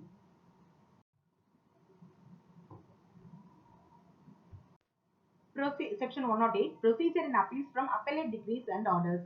The provisions of this part relating to appeals from original decrees shall, so far as may be, apply to appeals from appellate decrees and from orders made under this code or under any special or local law in which a different procedure is not provided. மேல்முறையீட்டு தீர்ப்பாணைகள் மற்றும் கட்டளைகளை எதிர்த்து செய்யப்படும் மேல்முறையீடுகளின் நடைமுறை. அசல் தீர்ப்பாணைகளை எதிர்த்து செய்யப்படும் மேல்முறையீடுகள் சம்பந்தமான இந்த பகுதியின் வகைமுறைகள் எந்த அளவுக்கு கூடுமோ அந்த அளவுக்கு மேல்முறையீட்டு தீர்ப்பாணைகளுக்கும் மற்றும் இந்த சட்டத்தின்படி பிறப்பிக்கப்பட்ட அல்லது எந்த சிறப்பு அல்லது வட்டார சட்டத்திலும் வேறு நடைமுறை வகை செய்யப்பட்டிருக்கவில்லையோ அந்த சிறப்பு அல்லது வட்டார சட்டம் எதன்படியும் பிறப்பிக்கப்பட்ட கட்டளைகளை எதிர்த்து செய்யப்படும் மேல்முறையீடுகளுக்கும் பொருந்தும். ஸோ இது பாத்தீங்கன்னா இந்த ப்ரொசீஜர் எல்லாமே இப்ப நம்ம ஒரு ஃபாலோ பண்றோம் பாத்தீங்கன்னா இனிமேல் நம்ம சொல்ல போற ப்ரொசீஜர் ஆக்சுவலா அது எல்லாமே வந்துட்டு ஒரு ஒரிஜினல் கோர்ட்ல இருந்து ஃபைல் வர்ற அப்பீலுக்கும் சரி, அப்பீல் கோர்ட்ல இருந்து வர அப்பலேட் அப்பீல்ல டிகிரில இருந்து வர அப்பீல் ஆகவும் சரி, ஏதாவது ஒரு ஆர்டர் பார்த்து பண்ணிருக்காங்கன்னா அந்த ஆர்டர்ஸ்க்கும் சரி எல்லாத்துக்குமே வந்து பொருந்தும் அப்படின்னு சொல்லிட்டு சொல்லியிருக்காங்க. Appeals to the Supreme Court. Section 109. When appeals lie to the Supreme Court. எப்ப வந்து நம்ம உச்சநீதிமன்றத்தின் மேல்முறையீடுகள் எப்போது செய்யலாம் அப்படின்னு சொல்லிட்டு சொல்றாங்க. Subject to the provisions in Chapter 4 of Part 5 of the Constitution and such rules as may from time to time be made by the Supreme Court regarding appeals from the courts of India and to the provisions hereinafter contained, an appeal shall lie to the Supreme Court from any judgment, decree or final order in a civil proceeding of a High Court if the High Court certifies that the case involves a substantial question of law of general importance and that in the opinion of the High Court the said question needs to be decided by the Supreme Court. அரசமைப்பின் 5வது 6வது இயலின் வகைமுறைகளுக்கும் இந்திய நீதிமன்றங்களிலிருந்து செய்யப்படும் மேல்முறையீடுகளை பொறுத்து அப்போதைக்கப்போது உச்ச நீதிமன்றத்தால் செய்யப்படக்கூடிய விதிகளுக்கும் இதற்கு பின் அடங்கியுள்ள வகைமுறைகளுக்கும் உட்பட்டு ஒரு உயர் நீதிமன்றத்தின் உரிமை வழக்கு நடவடிக்கையில் பிறப்பிக்கப்படும் தீர்ப்பு, தீர்ப்பாணை அல்லது முடிவான கட்டளையை எதிர்த்து உச்ச நீதிமன்றத்தில் மேல்முறையீடு செய்யலாம். உயர் நீதிமன்றமானது பொது முக்கியத்துவம் வாய்ந்த சட்ட பிரச்சனை ஒன்று வழக்கில் உள்ளடங்கி இருக்கிறது என்பதாகவும் உயர் நீதிமன்றத்தின் கருத்தில் மேற்சொன்ன அந்த பிரச்சனையானது உச்ச நீதிமன்றத்தால் முடிவு செய்யப்படுதல் அவசியம் என்று கருதுமானால் அப்போது உச்ச நீதிமன்றத்தில் மேல்முறையீடு செய்யலாம். ஸோ ஹைகோர்ட்ல நடத்தின ஒரு கேஸோட ஜட்மெண்ட், டிகிரி இல்லைன்னா ஃபைனல் ஆர்டர் மேல நம்ம வந்து சுப்ரீம் கோர்ட்ல அப்பீல் போக முடியும், ப்ரொவைடட் தட் ஹைகோர்ட் வந்து சர்டிஃபை பண்ணணும். எப்போ அப்படின்னா அது ஒரு சப்ஸ்டான்ஷியல் கொஸ்டின் ஆஃப் லா இன்வால்வ்டா இருக்குது. அதே மாதிரி வந்துட்டு ஹைகோர்ட்டுக்கு அதுல ப்ராப்பர் கிளாரிபிகேஷன் இல்லை, சுப்ரீம் கோர்ட் அதை தீர்த்து வைக்க முடியும் அப்படின்னு சொல்லிட்டு நம்பினாங்க அப்படின்னா அந்த நேரத்துல high court will certify that there is a question of law is involved and an appeal can be filed before the Supreme Court pertaining to that particular matter அப்படின்னு சொல்லிட்டு சொல்லலாம். Section 110, 111 இது ரெண்டுமே வந்து omit பண்ணிட்டாங்க. நெக்ஸ்ட் வந்து Section 112 savings. Nothing contained in this code shall be deemed to affect the powers of the Supreme Court under Article 136 or any other provision of the Constitution or to interfere with any rules made by the Supreme Court and for the time being in force for the presentation of appeals to that court or their conduct before that court. Nothing herein contained applies to any matter of criminal or admiralty or vice admiralty jurisdiction or to appeals from orders and decrees of price courts. பாதுகாப்புகள் இந்த சட்டத்தின் அடங்கியுள்ள எதுவும் இந்திய அரசியலமைப்பு சட்டத்தின் 136வது உறுப்பின்படி அல்லது அதன் வேறு எந்த வகைமுறையின் படியும் உச்ச நீதிமன்றத்திற்குள்ள அதிகாரங்களை பாதிப்பதாகவோ அல்லது உச்ச நீதிமன்றத்தினால் அந்த நீதிமன்றத்துக்கு மேல்முறையீடுகள் தாக்கல் செய்வதற்காக அல்லது அவற்றை அந்த நீதிமன்றத்தின் முன்பு நடத்துவதற்காக செய்யப்பட்டவையும் அவ்வப்போது அமலில் இருக்கின்றவையுமான விதிகள் எவற்றையும் தடை செய்ததாகவோ கொள்ளப்படுதல் கூடாது. ஸோ இப்போ வந்து சுப்ரீம் கோர்ட்ல தேவைப்படும் போது நோட்டிபிகேஷன் கொடுத்து எந்தெந்த கேசஸ்லாம் அப்பீல் கொண்டு வரலாம் அப்படின்னு சொல்லிட்டு அந்த சர்க்குலேஷன்லாம் கொடுப்பாங்க பார்த்தீங்களா, சர்க்குலர்லாம். ஸோ அந்த மாதிரி ஒரு விஷயங்களை வந்து அஃபெக்டும் பண்ணாது. அதே மாதிரி ஆர்டிகல் 136 அப்படின்னா என்னன்னா ஸ்பெஷல் லீவ் பெடிஷன். ஸோ அதை வந்துட்டு சுப்ரீம் கோர்ட்டோட பவரை வந்துட்டு அதையும் வந்து அஃபெக்ட் பண்ற மாதிரி இந்த ஒரு செக்ஷன்ஸ் எதுவுமே கிடையாது அப்படின்னு சொல்றாங்க. கூடவே இதில் அடங்கியுள்ள எதுவும் குற்றவியல் அல்லது கடலியல் அல்லது துணை கடலியல் அதிகார வரம்பு பற்றிய விடயம் அல்லது கவர் பொருள் ஆயங்களின் கட்டளைகள் மற்றும் தீர்ப்பாணையின் மீதான மேல்முறையீடுகளுக்கு பொருந்தாது. ஸோ இது வந்து பாத்தீங்கன்னா கிரிமினல் ஜூரிஸ்டிக்ஷன், அப்புறம் அட்மிராலிட்டி அப்படின்னா இந்த நேவல் அந்த விஷயங்கள்லாம் இருக்கு இல்லையா, அது சம்பந்தமான ஜூரிஸ்டிக்ஷன். ஸோ அது அப்புறம் வந்து இப்போ பிரைஸ் கோர்ட் சம்பந்தமான ஆர்டர் டிகிரி அதுல இருந்து வர அப்பீல் எதுக்குமே வந்துட்டு பொருந்தாது அப்படின்னு சொல்லிட்டு சொல்லிடுறாங்க. ஸோ நெக்ஸ்ட் வந்துட்டு பார்த்தோம், இது வரைக்கும் வந்து நம்ம செக்ஷன்ஸ் பார்த்துருக்கோம். இனிமேல் நம்ம வந்து பார்க்க போறது என்னன்னு பார்த்தீங்கன்னா ஆர்டர், அதாவது ப்ரொசீஜர் நம்ம பார்க்க போறோம். ஸோ இதுல வந்து ஒரு 4 ஆர்டர் நம்ம பார்க்குறோம். அதாவது ஆர்டர் 41, 42, 43, 45 நம்ம பார்க்குறோம். இதுல ஃபர்ஸ்ட் வந்துட்டு பார்த்தோம்னா order 41. It has nearly 37 rules. So first வந்து நம்ம பார்க்குறோம் அப்பீல் ஃப்ரம் ஒரிஜினல் டிகிரிஸ். அதுதான் வந்துட்டு இந்த ஆர்டர் சம்பந்தமானது.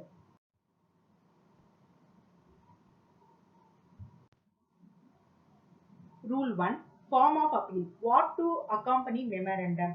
மேல்முறையீட்டின் படிவம் குறிப்புரையுடன் தாக்கல் செய்ய வேண்டியவை யானவை.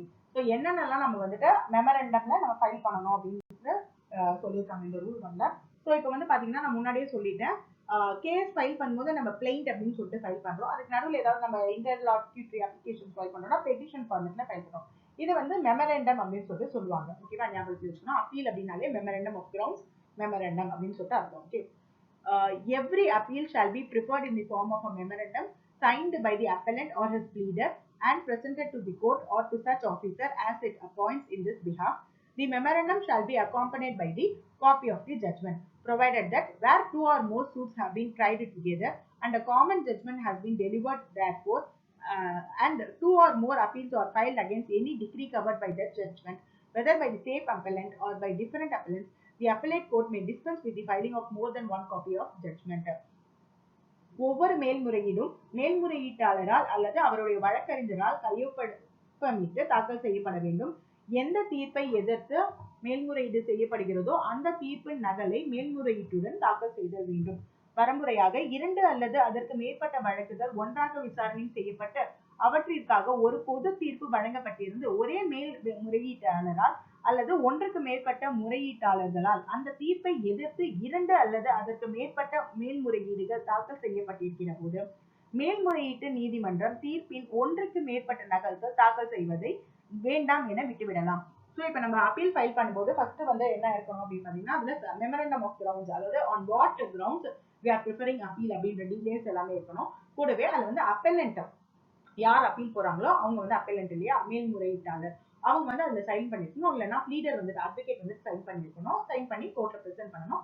இந்த மெமரண்டம் ஆஃப் அப்பீலோட சேர்த்து ஜட்மெண்டோட காப்பியை நம்ம வந்து சேர்க்கணும். ஓகேவா, சப்போஸ் இப்போ வந்து 2-3 கேசஸ் நடந்தா அந்த கேசஸ் கிளப் பண்ணி காமன் ஜட்மெண்டா கொடுத்துருக்காங்க அப்படின்னா இப்போ அதை தனித்தனியா அப்பீல் ஃபைல் பண்றாங்க, இல்லைன்னா வேற ஒருத்தவங்க அப்பீல் ஃபைல் பண்றாங்கன்னா அதுக்கு ஒரு ஜட்மெண்ட் தானே இருக்கும், ஒரு இது தானே இருக்கும். ஸோ எல்லா கேசஸ்லயும் ஜட்மெண்ட் ஃபைல் பண்றதுல இருந்து டிஸ்பென்ஸ் வித் கொடுக்கலாம். டிஸ்பென்ஸ் வித் அப்படின்றது என்னன்னா விலக்கு அளிக்கிறது தான் வந்துட்டு நம்ம டிஸ்பென்ஸ் வித் அப்படின்னு சொல்லிட்டு கேட்கிறோம். இப்போ வந்து கிரிமினல் கேசஸ்ல பாத்தீங்கன்னா டிஸ்பென்ஸ் வித் அப்பியரன்ஸ் அப்படின்னு சொல்லிட்டு சொல்லுவாங்க. அதாவது நேர்ல வந்து அப்பியர் ஆகிறதுக்கான ஒரு விலக்கு கேட்டு ஃபைல் பண்றதா டிஸ்பென்ஸ் வித் அப்படின்றது. Okay, contents of memorandum. The memorandum shall set forth concisely and under distinct heads the grounds of objection to the decree appealed from without any argument or narrative, and such grounds shall be numbered consecutively. விவரக்குறிப்பின் உள்ளடக்கம். விவரக்குறிப்பானது எந்த தீர்ப்பாணையை எதிர்த்து மேல்முறையீடு செய்யப்படுகிறதோ அந்த தீர்ப்பாணையை பொறுத்து ஆட்சேபனைகளை சுருக்கமாகவும் தனித்தனியாக தலைப்பின் கீழும் உரைத்தல் வேண்டும். அந்த காரணங்கள் வரிசை முறையில் எண்ணிடப்படுதல் வேண்டும். ஸோ நம்பர் பண்ணி ப்ராப்பரா என்னென்ன கிரவுண்ட்ஸ்ல நம்ம வந்து அப்பீல் வந்திருக்கோம் அப்படின்றத நம்ம சொல்லுவோம். என்ன கிரவுண்ட்ஸ்ல நம்ம வந்துட்டு தீர்ப்பாணை, அதாவது டிகிரி வந்து நாங்க ஏத்துக்கல, அப்ஜெக்ட் பண்றோம் அப்படின்னு சொன்னோம். அது வந்துட்டு ஆர்குமெண்டேட்டிவ் எல்லாம் இருக்கக்கூடாது, ஜஸ்ட் ஸ்டேட்மெண்ட் மாதிரி இருக்கணும். அது 1 2 3 அப்படின்னு சொல்லிட்டு நம்பர் பண்ணிருக்கணும் அப்படின்னு சொல்றாங்க.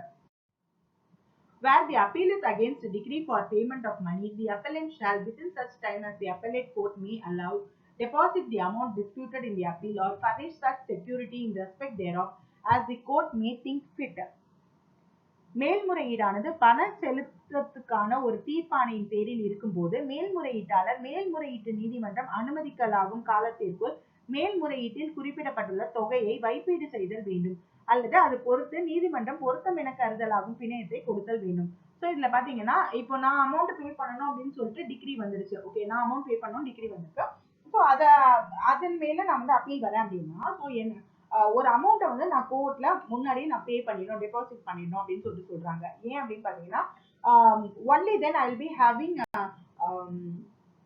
ப்ராப்பரா நான் அந்த கேஸ் நடத்துவேன். சும்மா வந்து எவேட் பண்றதுக்காக நான் வந்துட்டு அப்பீல் வந்திருக்க கூடாது அப்படின்றதுக்காக அமௌண்ட்டை டெபாசிட் பண்ண சொல்றாங்க. Rule 2. Grounds which may be taken in appeal. The appellant shall not, except by leave of the court, urge or be heard in support of any ground of objection not set forth in the memorandum of appeal.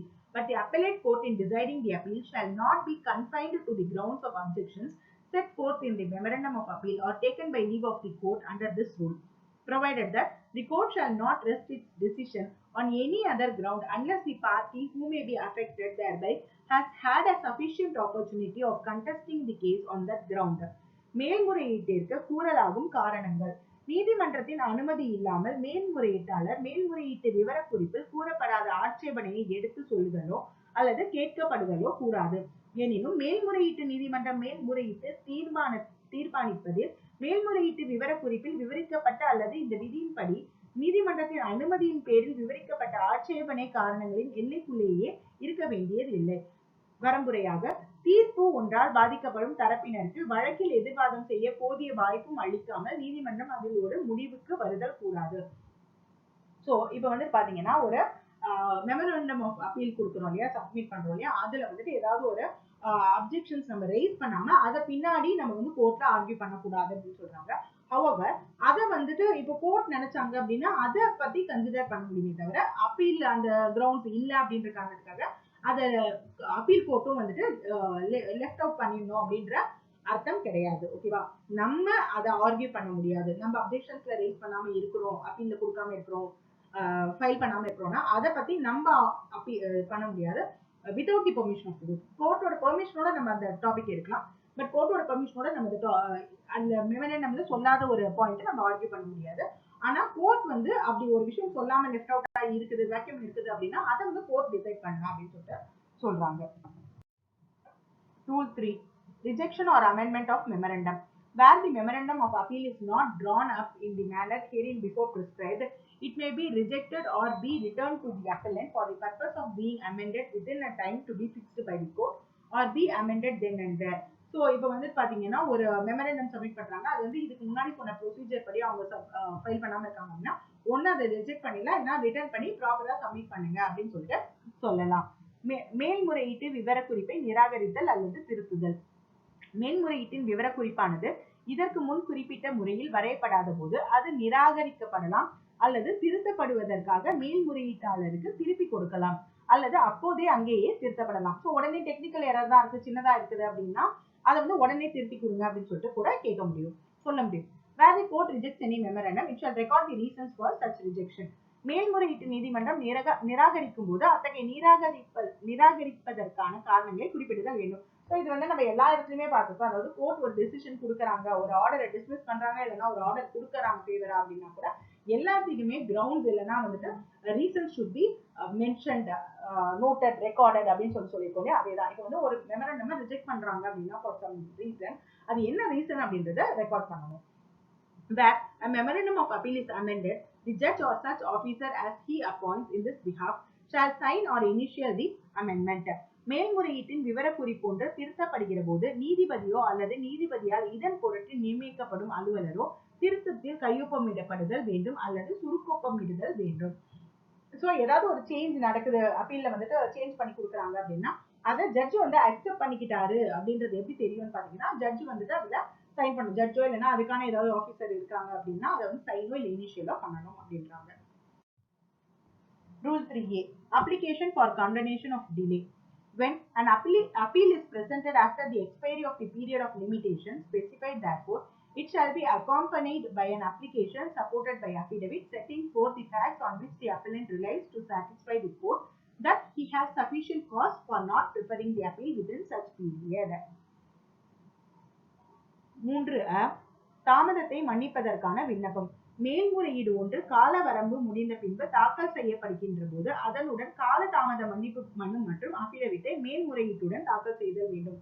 இப்ப 30 டேஸ்க்குள்ள appeal நம்ம file பண்ணணும் அப்படின்னு இருக்குது அப்படின்னா, இல்ல 3 மந்த்ஸ்க்குள்ள file பண்ணணும் இருக்கு, 90 டேஸ்ல ஃபைல் பண்ணணும்னு இருக்குன்னா 90 டேஸ்க்குள்ள நம்ம ஃபைல் பண்ணல அப்படின்ற போது டைரக்டா அப்பீல் மட்டும் நம்ம ஃபைல் பண்ண முடியாது. அப்பீலோட சேர்த்து நம்ம கண்டோன் டிலே பெட்டிஷன் நம்ம ஃபைல் பண்ணணும். ஸோ பெட்டிஷன் அப்படின்ற போதே நம்ம எல்லாருக்குமே தெரியும், petition should always be accompanied with an affidavit. ஏன்னா பெட்டிஷன்ல வெறும் பிரேயர் மட்டும் ஒரு பேராகிராஃப் தான் இருக்கும். ஆனா அஃபிடவிட்ல தான் உங்களுக்கு என்ன grounds, what is the reason for the delay, அதாவது எதுக்காக நம்ம பெட்டிஷன் பண்ணுவோம் அது எல்லா டீடைல்ஸுமே வந்துட்டு அஃபிடவிட்ல தான் இருக்கும் அப்படின்றது.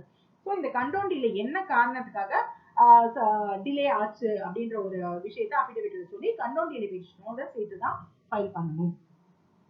If the court sees no reason to reject the application without the issue of a notice to the respondent, notice thereof shall be issued to the respondent and the matter shall be finally decided by the court before it proceeds to deal with the appeal under Rule 11 or Rule 13 as the case may be.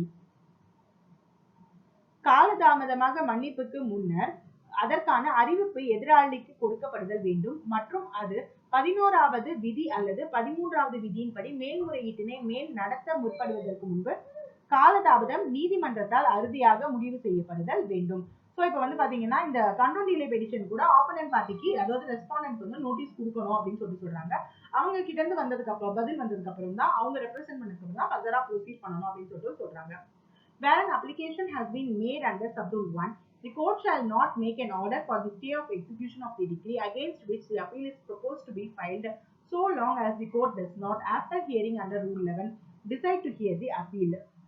மேல்முறையீடானது பண செலுத்தத்துக்கான ஒரு தீர்ப்பாணையின் பேரில் இருக்கும் இடத்து மேல்முறையீட்டாளர் மேல்முறையீட்டு நீதிமன்றம் அனுமதிக்கலாகும் காலத்திற்குள் மேல்முறையீட்டில் குறிப்பிடப்பட்டுள்ள தொகையை வைப்பீடு செய்தல் வேண்டும் அல்லது அது பொறுத்து நீதிமன்றம் பொருத்தம் என கருதலாகும் பிணையத்தை கொடுத்தல் வேண்டும். சோ இப்ப வந்துட்டு அமௌண்ட் சம்பந்தமா இருக்குது அப்படின்ற பட்சத்துல ரூல் 11 ஃபாலோ பண்ணாம எக்ஸிகியூஷன் ஆஃப் டிகிரில ஆர்டர் வந்துட்டு அதாவது ஸ்டே கொடுக்க கூடாது அப்படின்னு சொல்றாங்க. ஸோ இப்ப பண சம்பந்தமான விஷயமா இருக்குது அப்படின்ற பட்சத்துல பணத்தை வந்து முதல்ல பே பண்ணிடணும் அப்படின்னு சொல்லிட்டு, அதாவது டெபாசிட் பண்ணணும், இல்லைன்னா கோர்ட் சொல்ற அமௌண்ட்டை டெபாசிட் பண்ணணும் அப்படின்னு சொல்றாங்க. Rule 4. One of several plaintiffs or defendants may obtain reversal of whole decree where it proceeds on ground common to all. Where there are more plaintiffs or more defendants than one in a suit, and the decree appealed from proceeds on any ground common to all the plaintiffs or to all the defendants, any one of the plaintiffs or of the defendants may appeal from the whole decree, and thereupon the appellate court may reverse or vary the decree in favor of all the plaintiffs or defendants as the case may be. பல வாதிகளுள் ஒருவர் அல்லது பல பிரதிவாதிகளுள் ஒருவர் முழு தீர்ப்பாணையையும் எதிர்மாறாக எல்லாருக்கும் பொதுவான காரணத்தை ஆதாரமாக கொண்டிருக்கும் போது அவ்வாறு பெறலாம். ஒரு வழக்கில் பிறப்பிக்கப்பட்ட தீர்ப்பாணையானது வாதிகளுக்கும் பிரதிவாதிகளுக்கும் பொதுவான காரணம் எதையும் ஆதாரமாக கொண்டிருக்கும் போது வாதிகளில் அல்லது பிரதிவாதிகளில் எவரேனும் ஒருவர் தீர்ப்பாணை முழுவதற்கும் எதிராக மேல்முறையீடு செய்யலாம். அதன் பேரில் மேல்முறையீட்டு நீதிமன்றம் எல்லா வாதிகளுக்கும் சாதகமாக அல்லது எல்லா பிரதிவாதிகளுக்கும் சாதகமாக தீர்ப்பாணையை எதிர்மாறாக்கலாம் அல்லது மாற்றி அமைக்கலாம். இப்ப வந்துட்டு ஒரு கேஸ்ல ஒரு பிளைன்டிஃப் இருக்காங்க, ஒரு 4 டிபெண்டன்ஸ் இருக்காங்க அப்படின்னு சொல்லி வச்சுக்கோங்களேன். இப்ப டிபெண்டன்ஸ் டிபெண்டன்ஸ் அகைன்ஸ்டா கேஸ் வந்து முடிஞ்சிச்சு, அதாவது பிளைன்டிஃப்க்கு ஃபேவர் ஆயிடுச்சு. டிபெண்டன்ஸ் 4 பேர் இருக்காங்க, பட் ஒருத்தர் தான் வந்து கேஸுக்கு அப்பீல் போகிறாங்க, அதாவது ஆர்டரை ரிவர்ஸ் பண்ணுங்க, ஜட்மெண்ட்டை ரிவர்ஸ் பண்ணுங்க அப்படின்னு சொல்லிட்டு கேட்க போறாங்க. அப்படின்னா அந்த மாதிரி நேரத்துல சப்போஸ் எல்லாம் ப்ராப்பரா இருக்கு அப்படின்ற பொறுத்த வரைக்கும் டிஃபெண்டன்ஸ் எல்லாருக்குமே சேர்த்து ஆர்டரை ரிவர்ஸ் பண்ணி கொடுக்க முடியும். அதுவே இப்ப பிளைன்டிஃப்ஸ்ல 4 பேர் இருக்கிறாங்க அப்படின்ற பட்சம் இருந்தாலும் ஒருத்தர் மட்டும் கேஸ் அப்பீலுக்கு போறாங்க அப்படின்னா அப்பவும் எல்லாருக்கும் காமனா ஜட்மெண்ட் கொடுப்பாங்க, ரிவர்ஸ் பண்ணி கொடுப்பாங்க. Rule 5. Stay by appellate court. An appeal shall not operate as a stay of proceedings under decree or order appealed from except so far as the appellate court may order, nor shall execution of a decree be stayed by reason only of an appeal having been preferred from the decree, but the appellate court may for sufficient cause order stay of execution of such decree. Explanation. An order by the appellate court for the stay of execution of the decree shall be effective from the date of communication of such order to the court of first instance, but an affidavit sworn by the appellant based on his personal knowledge stating that an order for the stay of execution of decree has been made by the appellate court shall, pending the receipt of the appellate court of the order for the stay of execution or any order to the contrary, be acted upon by the court of first instance. மேல்முறையீட்டு நீதிமன்றத்தால் நிறுத்தி வைக்கப்படுதல். மேல்முறையீடானது எந்த தீர்ப்பாணை அல்லது கட்டளையின் பேரில் செய்யப்பட்டிருக்கிறதோ அந்த தீர்ப்பாணை அல்லது கட்டளையின் நிறைவேற்றுகையை நிறுத்தி வைக்காமல் ஒரு மேல்முறையீடு தாக்கல் செய்யப்பட்டு விட்டது என்ற காரணத்தினால் மட்டும் அந்த தீர்ப்பாணையின் நிறைவேற்றுகை நிறுத்தி வைக்கப்பட்டதாக கருதக்கூடாது.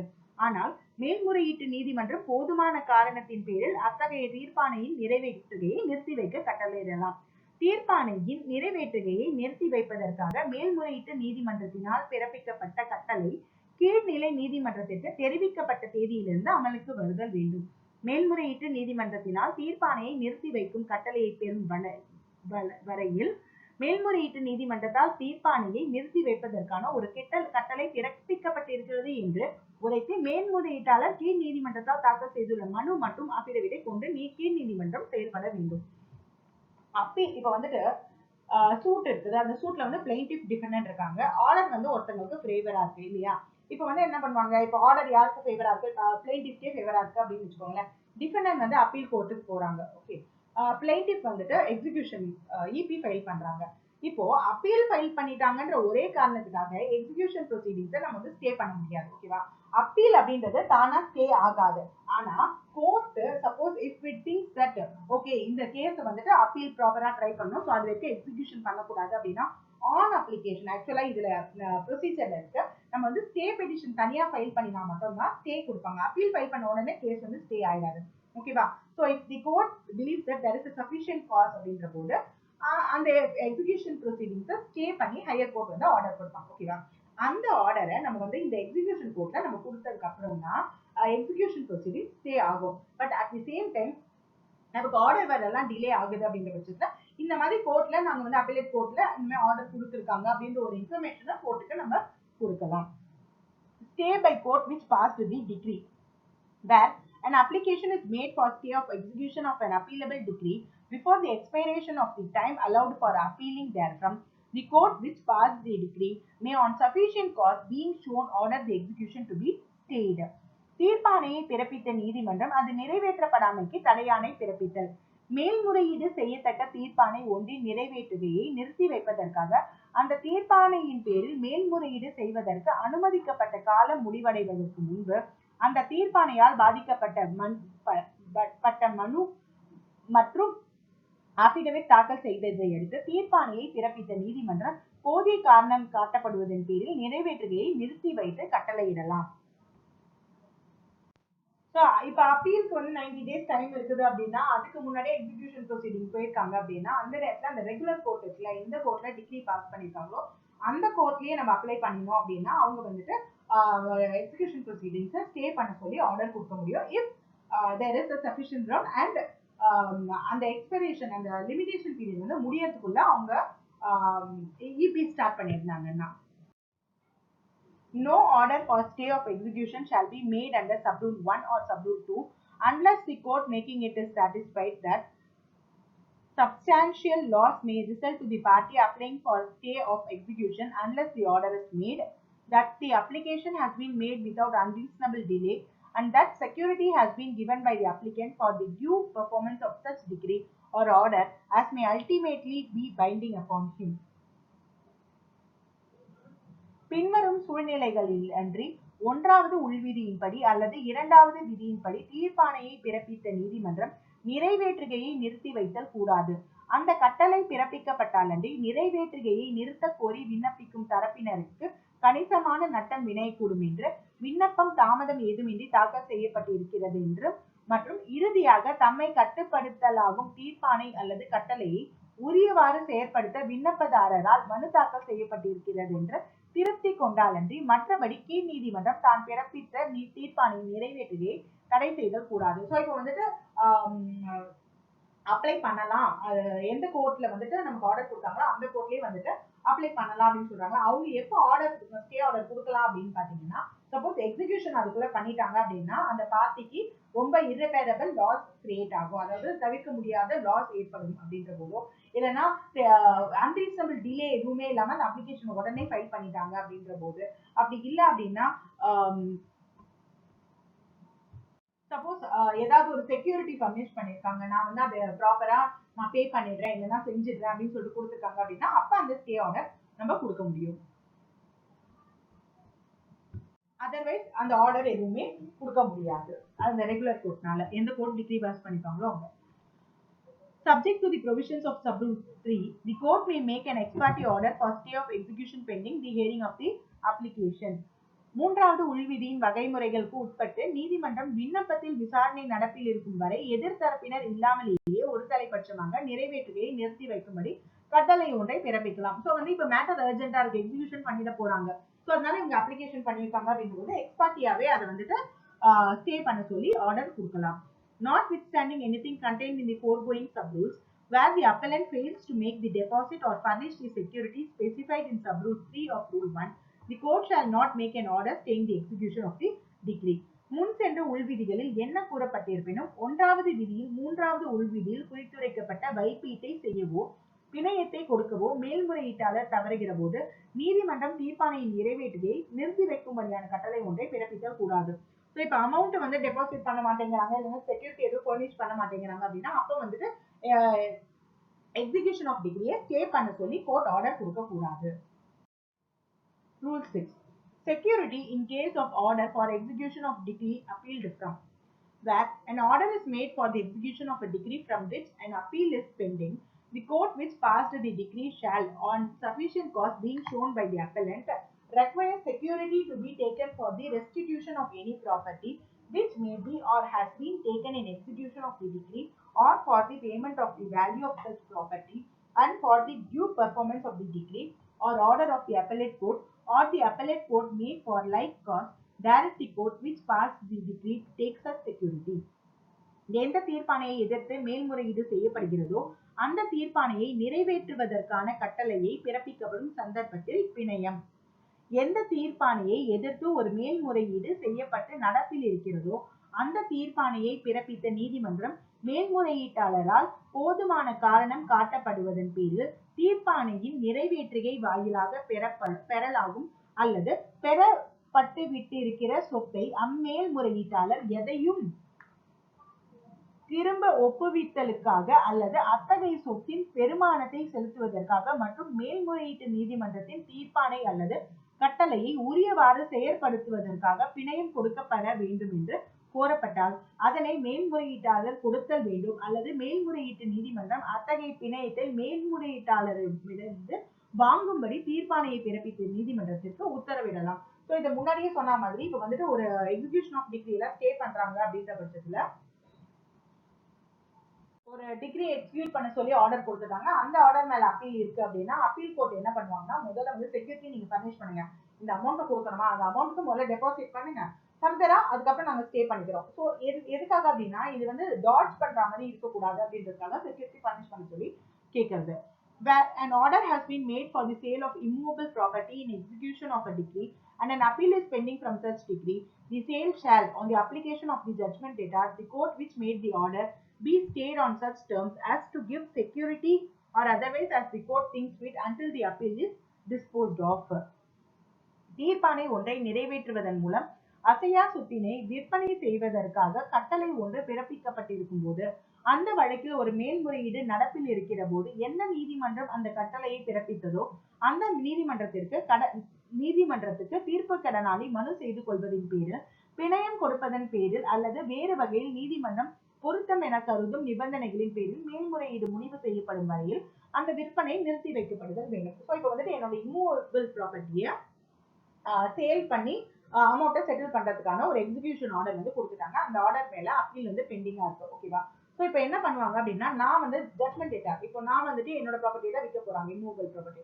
ஸோ நான் வந்து கோர்ட்டுக்கு அப்ளை பண்ணி இல்ல அப்பீல் முடியிற வரைக்கும் நீங்க வந்துட்டு வெயிட் பண்ணுங்க, அதுக்குள்ள எக்ஸிக்யூட் பண்ணாதீங்க, நான் அது வரைக்கும் நான் வந்து ஒரு செக்யூரிட்டி பர்மிஷ் பண்றேன் அப்படின்னு சொல்லிட்டு கொடுத்துட்டு அப்பீல் டிஸ்போஸ் ஆகுற வரைக்கும் அந்த ப்ராப்பர்ட்டியை சேல் ஆகாம பார்த்துக்க முடியும். ரூல் 7 வந்து ஒமிட் பண்ணிட்டாங்க. ஓகேவா? Rule 8, exercise of powers in appeal from order made in execution of decree. The powers conferred by rules 5 and 6 shall be exercisable where an appeal may be or has been preferred not from decree but from an order made in execution of such decree. தீர்ப்பாணையை நிறைவேற்றுவதன் மூலமாக இடப்பட்ட கட்டளையின் பேரில் செய்யப்பட்ட மேல்முறையீட்டில் அதிகாரங்களை செலுத்துதல். தீர்ப்பாணையின் பேரில் அல்லாமல் ஆனால் அத்தகைய தீர்ப்பாணையை நிறைவேற்றுவதன் மூலமாக இடப்பட்ட கட்டளை ஒன்றின் பேரில் ஒரு மேல்முறையீடு செய்யப்படும் போது 5வது மற்றும் 6வது விதிகளால் வழங்கப்பட்ட அதிகாரங்கள் செலுத்தத்தக்கவையாக இருக்கும். ஸோ இந்த ரூல் 8 வந்து என்ன சொல்றாங்க அப்படின்னு பாத்தீங்கன்னா, இந்த ரூல்ஸ் 5 and 6 எது சம்பந்தமானது அப்படின்னு பாத்தீங்கன்னா, எக்ஸிகியூஷன் ஆஃப் டிகிரி போது ஒரு ஆர்டர் கொடுத்துருக்காங்க பாத்தீங்களா, எக்ஸிக்யூட் பண்றதுக்கு, அந்த ஆர்டர் பொறுத்ததுதான் இந்த பவர் அப்படின்னு சொல்லிட்டு சொல்றாங்க. அதன் மேல ஒரு அப்பீல் போயிருப்பாங்க பாத்தீங்களா, அது சம்பந்தமானதுதான் இது அப்படின்னு சொல்லிட்டு சொல்றாங்க.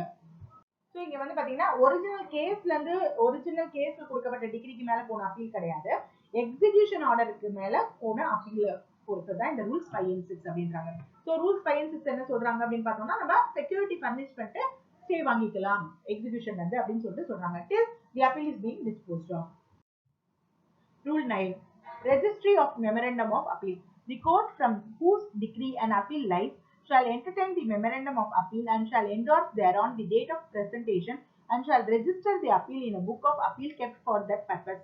Such book shall be called the register of appeal. மேல்முறையீடு விவரக்குறிப்பு பதிவு செய்யப்படுதல்.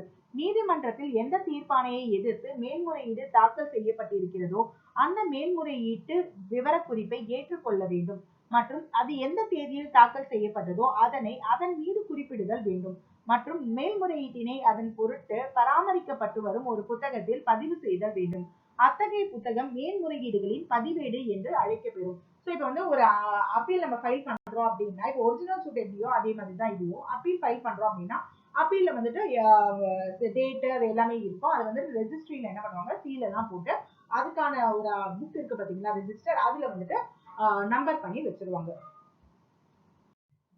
Rule 10, appellate court may require appellant to furnish security for cost. The appellate court may in its discretion either before the respondent is called upon to appear and answer or afterwards on the application of the respondent demand from the appellant security for the cost of the appeal or of the original suit or of both. Where appellant resides out of India, provided that the court shall demand such security in all cases in which the appellant is residing out of India and is not possessed of any sufficient immovable property within India other than the property to which the appeal relates. Where such security is not furnished within such time as the court orders, the court shall reject the appeal. மேல்முறையீட்டு நீதிமன்றம் மேல்முறையீட்டாளரை செலவு தொகைகளுக்காக பிணையம் கொடுக்குமாறு வேண்டுறுத்தலாம். மேல்முறையீட்டு நீதிமன்றம் மேல்முறையீட்டில் எதிர் மேல்முறையீட்டாளர் முன்னிலையாகி பதில் சொல்ல கோரப்படுவதற்கு முன்பு அல்லது பின்பு எதிர் மேல்முறையீட்டாளரின் விண்ணப்பத்தின் பெயரில் மேல்முறையீட்டுக்கான அல்லது அசல் உரிமை வழக்கிற்கான அல்லது அந்த இரண்டுக்குமான செலவு தொகைகளுக்காக மேல்முறையீட்டாளரிடமிருந்து பிணையம் கோரலாம். மேல்முறையீட்டாளர் இந்தியாவுக்கு வெளியில் வசிக்கும் போது வரம்புறையாக மேல்முறையீட்டாளர் இந்தியாவுக்கு வெளியில் குடியிருந்து மேல்முறையீடு சம்பந்தப்பட்ட சொத்து தவிர வேறு போதிய அசையா சொத்து எதையும் இந்தியாவுக்கு கொண்டிராத போது நீதிமன்றம் அத்தகைய பிணையத்தை கோருதல் வேண்டும். நீதிமன்றம் கட்டளையிடுகிற காலத்திற்குள் அத்தகைய பிணையத்தை கொடுக்கப்படாத போது நீதிமன்றம் மேல்முறையீட்டை நிராகரித்தல் வேண்டும். இது ஜெனரலா பாத்தீங்கன்னா இந்தியாவுக்குள்ள இல்லாம இந்தியாவுக்கு வெளியில இருக்கிறாங்க அப்படின்ற போது ஒரிஜினல் சூட் நடத்துறதுக்கும் இல்ல அப்பீல் நடத்துறதுக்கும் ஆன காஸ்ட் பாத்தீங்கன்னா அதை வந்துட்டு செக்யூரிட்டியா கோர்ட்ல டெபாசிட் பண்ண சொல்லுவாங்க. ஓகே, இது மெயினா எப்போன்னு பாத்தீங்கன்னா இந்தியாவுக்கு வெளியில அந்த பர்சன் இருந்துகிட்டு இந்தியாவுக்குள்ள கேஸ் நடத்தும் போதும் அண்ட் இப்போ வழக்குல இருக்கு பாத்தீங்களா அந்த கேஸ்ல இருக்கிற ப்ராப்பர்ட்டி தவிர அவருக்கு வேற எந்த ப்ராப்பர்ட்டியும் இந்தியால இல்லாத போது இந்த மாதிரி ஒரு செக்யூரிட்டியை பர்னிஷ் பண்ண சொல்லுவாங்க. அப்படி அவர் கொடுத்த டைமுக்குள்ள செக்யூரிட்டி கொடுக்கல, அமௌண்ட் டெபாசிட் பண்ணல அப்படின்னா அந்த அப்பீல வந்து ரிஜெக்ட் பண்றதுக்கு அனுப்பாங்க கோர்ட் கிட்ட இருக்குது. ஏன் அப்படின்னா அவங்க வந்து ஃபாரின்ல இருக்காங்க இல்லையா, சோ அப்ப அவங்க கிட்ட இருந்து மணியை வந்து ரெக்கவர் பண்ண முடியாது அப்படின்றதுக்காக தான் இந்த procedure. Rule 11. Power to dismiss appeal without sending notice to lower court. The appeal court, after fixing a day for hearing the appellant or his pleader and hearing him accordingly, if he appears on that day, may dismiss the appeal. கீழ்நிலை நீதிமன்றத்திற்கு அறிவிப்பு அனுப்பாமலேயே மேல்முறையீட்டை தள்ளுபடி செய்ய அதிகாரம். மேல்முறையீட்டு நீதிமன்றம் பதிவு கட்டினை அனுப்புமாறு கோரிய பின்பு மற்றும் மேல்முறையீட்டாளரின் அல்லது அவருடைய வழக்கறிஞரின் வாதத்தை கேட்க ஒரு நாளை குறிப்பிட்டு அந்த நாளில் அவர் முன்னிலையானால் அவ்வாறே அவரது வாதத்தை கேட்ட பின்னர் எந்த நீதிமன்றத்தின் தீர்ப்பாணையை எதிராக மேல்முறையீடு தாக்கல் செய்யப்பட்டதோ அந்த நீதிமன்றத்திற்கு அறிவிப்பு அனுப்பாமலும் எதிர் மேல்முறையீட்டாளர் அல்லது அவருடைய வழக்கறிஞருக்கு அறிவிப்பு கொடுக்காமலும் மேல்முறையீட்டினை தள்ளுபடி செய்யலாம். ஸோ ஒரு டேட் ஃபிக்ஸ் பண்றாங்க, அந்த டேட் வந்து அப்பெலண்டோ இல்லைன்னா அவங்களோட ப்ளீடரோ அப்பியர் ஆகி ஆர்கியூ பண்ணதுக்கு அப்புறம் இல்லை ரெப்ரசென்ட் பண்ணதுக்கு அப்புறம் வித்தவுட் சென்டிங் லோவர் கோர்ட்டுக்கு நோட்டீஸ் கொடுக்காமலே வந்துட்டு அப்பீலை டிஸ்மிஸ் பண்ண முடியும். நிர்ணயிக்கப்பட்ட நாளில் அல்லது if on the day fixed or any other day to which the hearing may be adjourned, the appellant does not appear when the appeal is called on for hearing, the court may make an order that the appeal be dismissed. நிர்ணயிக்கப்பட்ட நாளில் அல்லது விசாரணை எந்த நாளுக்கு ஒத்தி வைக்கப்படுகிறதோ அந்த நாளில் மேல்முறையீட்டு விசாரிக்கப்படுவதற்காக கூப்பிடப்படும் போது மேல்முறையீட்டாளர் முன்னிலையாகாவிட்டால் நீதிமன்றம் மேல்முறையீட்டை தள்ளுபடி செய்யலாம். ஸோ இப்போ வந்துட்டு அன்னைக்கு ஹியர் பண்ணாம வேற ஒரு அர்ஜென்ட் டேட்டுக்கு அர்ஜென்ட் பண்றாங்க. ஸோ அந்த டேட்லயும் வந்துட்டு அப்பெலண்டோ இல்லை அவங்க அட்வொகேட்டோ அப்பியர் ஆகல அந்த ஹியரிங்க்கு அப்படின்னா அப்போ வந்து court can dismiss the appeal. The dismissal of an appeal under this rule shall be notified to the court from whose decree the appeal is preferred.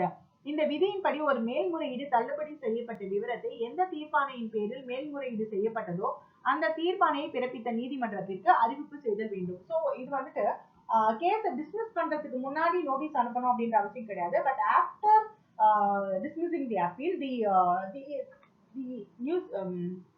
the information should be given to the lower court from where the appeal was preferred. எந்த கோர்ட்ல வந்து degree pass பண்ணாங்களோ அந்த degree மேல இங்க appeal வந்திருக்காங்களோ அந்த court lower கோர்ட்டுக்கு வந்துட்டு இன்ஃபர்மேஷனை தெரிவிக்கணும். Where an appellate court, not being the high court, dismisses an appeal under sub-rule 1, it shall deliver a judgment recording in brief its grounds for doing so, and the decree shall be drawn up in accordance with the judgment. உயர் நீதிமன்றம் அல்லாத கீழ்நிலை மேல்முறையீட்டு நீதிமன்றம் 1வது உள்விதியின்படி ஒரு மேல்முறையீட்டினை தள்ளுபடி செய்யும் போது அவ்வாறு செய்வதற்கான காரணங்களை சுருக்கமாக பதிவு செய்து ஒரு தீர்ப்பை பகிர்தல் வேண்டும். மேலும் மேல்முறையீட்டில் வழங்கிய தீர்ப்புக்கு இணங்க ஒரு தீர்ப்பாணையை வரையப்படுத்தல் வேண்டும். ஸோ இப்போ வந்து ஹைகோர்ட்டா இல்லாம வேற ஏதாவது லோவர் கோர்ட், அதாவது அப்பீல், இப்போ டிஸ்ட்ரிக்ட் கோர்ட்லாம் கூட அப்பீல் எங்கேஜ் பண்ணாங்க இல்லையா, கேர் பண்ணாங்க இல்லையா, ஸோ அவங்க வந்து ஒரு ஆர்டர் பாஸ் பண்றாங்க, ஒரு டிஸ்மிஸ் பண்றாங்க அப்படின்னா அந்த எதுக்காக டிஸ்மிஸ் பண்றாங்க அப்படின்ற கிரவுண்ட்ஸை வந்துட்டு ஜட்மெண்ட்டும் டிகிரியும் வந்துட்டு அவங்க கொடுக்கணும் அப்படின்னு சொல்றாங்க. Rule 11A. Time within which hearing under rule should be concluded. Every appeal shall be heard under Rule 11 as expeditiously as possible, and the endeavor shall be made to conclude such hearing within 60 days from the date on which the memorandum of appeal is filed. 11வது விதியின்படியான விசாரணை இன்ன காலத்துக்குள் முடிக்கப்பட வேண்டும் என்பது. 11வது விதியின்படி ஒவ்வொரு மேல்முறையீடும் எவ்வளவு விரைவில் சாத்தியமோ அவ்வளவு விரைவில் விசாரிக்கப்படுதல் வேண்டும். மேல்முறையீட்டு விவரக்குறிப்பு தாக்கல் செய்யப்பட்ட தேதியிலிருந்து 60 நாட்களுக்குள் அத்தகைய விசாரணையை முடிப்பதற்கு முயற்சி செய்யப்படுதல் வேண்டும். ஸோ மேக்சிமம் வந்துட்டு சீக்கிரமா முடிக்கணும். மேக்சிமம் 60 டேஸ்க்குள்ள அந்த அப்பீல முடிக்கிறதுக்கு பார்க்கணும். ஓகேவா? எவ்வளவுக்கு எவ்வளவு சீக்கிரமா அந்த கேஸ் அப்பீல முடிக்கணுமோ அவ்வளவுக்கு எவ்வளவு சீக்கிரமா அப்பீல் டிசைட் பண்ணணும் அப்படின்னு சொல்றாங்க. Rule 12. Day for hearing appeal. Unless the appellate court dismisses the appeal under Rule 11, it shall fix a day for hearing the appeal. Such day shall be fixed with reference to the current business of the court.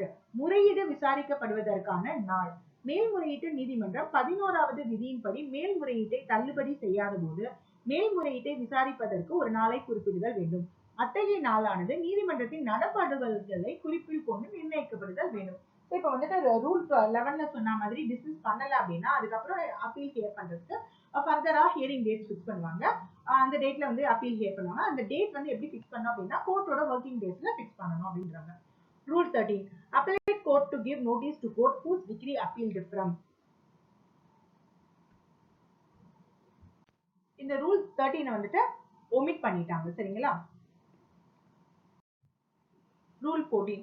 Publication and service of notice of day for hearing appeal. Notice of the day fixed under Rule 12 shall be affixed in the appellate courthouse, and a like notice shall be sent by the appellate court to the court from whose decree the appeal is preferred, and shall be served on the respondent or on his pleader in the appellate court in the manner provided for the service on a defendant of summons to appear and answer, and all the provisions applicable to such summons and to proceedings with reference to the service thereof shall apply to the service of such notice. மேல்முறையீட்டின் விசாரணைக்கான நாள் பற்றிய அறிவிப்பில் வெளியிடுதலும் சார்பு செய்தலும். 12வது விதியின்படி மேல்முறையீட்டை விசாரிப்பதற்கான எந்த பற்றிய அறிவிப்பானது எந்த மேல்முறையீட்டு நீதிமன்றத்தின் தீர்ப்பாணையின் பேரில் மேல்முறையீடு செய்யப்பட்டதோ அந்த நாள் நீதிமன்றத்திற்கு மேல்முறையீட்டு நீதிமன்றத்தினால் அறிவிப்பு அனுப்பப்படுதல் வேண்டும் மற்றும் எதிர் மேல்முறையீட்டாளருக்கு அல்லது மேல்முறையீட்டு நீதிமன்றத்தில் அவருடைய வழக்கறிஞருக்கு முன்னிலையாகி பதில் கூறும்படி அழைப்பாணை ஒன்றை சார்பு செய்யப்படுதல் வேண்டும். அத்தகைய அழைப்பாணை மற்றும் அவற்றை சார்பு செய்வது சம்பந்தமான நடவடிக்கைகளுக்கு ஒரு அறிவிப்பை சார்பு செய்வதற்கான நடவடிக்கைகளை போன்றிருக்கும். ஸோ இப்போ வந்துட்டு அப்பீல் ஃபைல் பண்றாங்க அப்படின்னா எந்த கோர்ட்ல இருந்து அப்பீல் ப்ரிஃபர் ஆயிருக்குதோ அந்த அப்பீலேட் கோர்ட்டுக்கு நம்ம வந்துட்டு நோட்டீஸ் கொடுத்துடணும். நெக்ஸ்ட் வந்துட்டு பார்த்தோம்னா டிஃபெண்டன்ட்க்கு அதாவது ரெஸ்பாண்டன்ட்க்கும் வந்து நம்ம நோட்டீஸ் சர்வ் பண்ணணும் அப்பியர் ஆக சொல்லி. ஸோ இது என்ன ப்ரொசீஜர் அப்படின்னா நம்ம யூஸ்வலா கேஸ் ஃபைல் பண்ணும்போது டிபெண்டன்ட்க்கு நோட்டீஸ் சம்மன்ஸ் கொடுப்போம் இல்லைங்களா, அதே ப்ரொசீஜர் தான் இவங்களுக்கு ஃபாலோ பண்ணணும். இப்போ ஏன் லோவர் கோர்ட்டுக்கு நம்ம நோட்டீஸ் கொடுக்குறோம் அப்படின்னா லோவர் கோர்ட்ல தான் பண்டில் இருக்கும். ஓகேவா, நான் வந்துட்டு bundle will be with the lower court, அந்த கோர்ட்ல இருக்கும். எந்த கோர்ட்ல ஆர்டர் பாஸ் பண்ணாங்களோ அந்த கோர்ட்ல இருக்கும். என்னோடது வெறும் அப்ளிகேஷனும் அதாவது அந்த memorandum of appeal judgment copy மட்டும் தான் நான் கோர்ட்ல ஃபைல் பண்ணிருப்பேன்.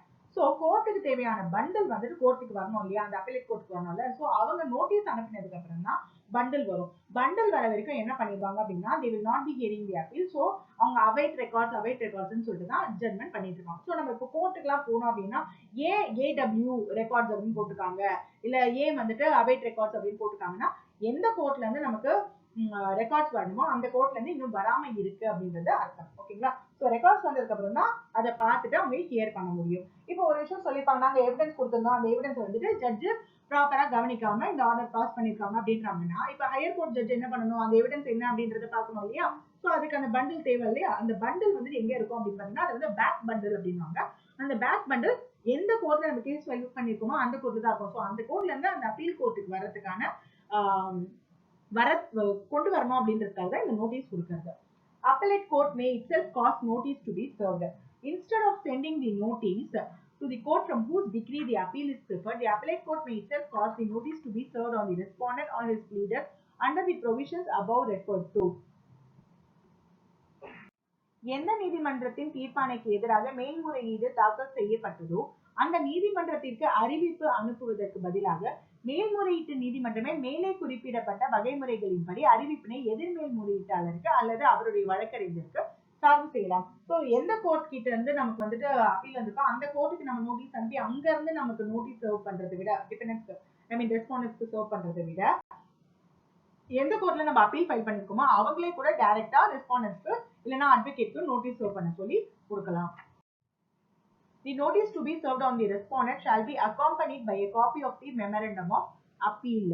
எதிர் மேல்முறையீட்டாளருக்கு சார்பு செய்யப்பட வேண்டியதான அறிவிப்புடன் மேல்முறையீட்டு நகலையும் ஒன்று சேர்த்து சார்பு செய்தல் வேண்டும். ஸோ இப்போ நம்ம பிளைண்ட் வந்து ஒரிஜினல் சூட் ஃபைல் பண்ணிருக்கோம், நோட்டீஸ் கொடுக்குறோம் அப்படின்னா அந்த பிளைண்ட் காப்பி அட்டாச் பண்ணுவோம் இல்லையா, அதே மாதிரி தான் இந்த நோட்டீஸ் வந்து ரெஸ்பாண்டன்ட் கொடுக்கும்போது மெமரண்டம் நம்ம என்ன கிரவுண்ட்ஸ்ல நம்ம அப்பீல் போயிருக்கோம் அப்படின்ற அந்த மெமரண்டம் காப்பியும் வந்துட்டு நம்ம அவங்களுக்கு சர்வ் பண்ணணும். Notwithstanding anything to the contrary contained in Subrule 1, it shall not be necessary to serve notice of any proceeding incidental to an appeal on any respondent other than a person pleaded for the first time in the appellate court unless he has appeared and filed an address for service in the court of first instance or has appeared in the appeal. ஒன்றாவது உள்விதியில் இதற்கு மாறாக என்ன கூறப்பட்டிருப்பினும் ஒரு மேல்முறையீட்டின் இடைவிளைவான நடவடிக்கை எதனையும் பற்றியும் மேல்முறையீட்டு நீதிமன்றத்தில் முதல் முறையாக தரப்பினராக சேர்க்கப்பட்ட ஒரு நபரை தவிர வேறு எந்த எதிர்மேல்முறையீட்டாளருக்கும் அறிவிப்பு சார்பு செய்வது அவசியமாகாது. கீழ்நிலை நீதிமன்றத்தில் அவர் முன்னிலையாகி சார்பு செய்யப்படுவதற்கு முகவரி ஒன்றை தாக்கல் செய்திருத்தல் அல்லது மேல்முறையீட்டில் முன்னிலையாகி இருத்தல் வேண்டும். ஸோ கோர்ட்ல அப்பியர் ஆகிற பர்சனை தவிர வேற யாருக்கும் வந்துட்டு வேற எந்த ஒரு ப்ரொசீடிங்காகவும் நோட்டீஸ் சர்வ் பண்ண வேண்டிய அவசியம் கிடையாது அப்படின்னு சொல்லிட்டு சொல்றாங்க அப்பீல்ல. nothing in the sub rule 4 shall bar the respondent referred to in the appeal from defending it. நான்காவது உள்விதியில் உள்ள எதுவும் மேல்முறையீட்டில் குறிப்பிட்ட எதிர்மேல்முறையீட்டாளர் அதற்கு எதிர்வாதம் செய்வதை தடை செய்யாது. இது வந்துட்டு ஆப்போனன்ட் பார்ட்டி, அதாவது ரெஸ்பாண்டோட ஆர்குமெண்ட்ஸ் எந்த விதத்திலையும் அஃபெக்ட் பண்ணாது அப்படின்னு சொல்லிட்டு சொல்றாங்க. ரூல் 15 வந்து ஒமிட் பண்ணிட்டாங்க. ஸோ இந்த ஆர்டர்ல ரூல் 37 வரைக்கும் இருக்கு. இது வரைக்கும் நம்ம பார்த்துருக்கோம் 15 வரைக்கும். ஸோ மற்றது எல்லாத்தையும் வந்துட்டு நெக்ஸ்ட் லெக்சர்ல பார்க்கலாம். தேங்க்யூ.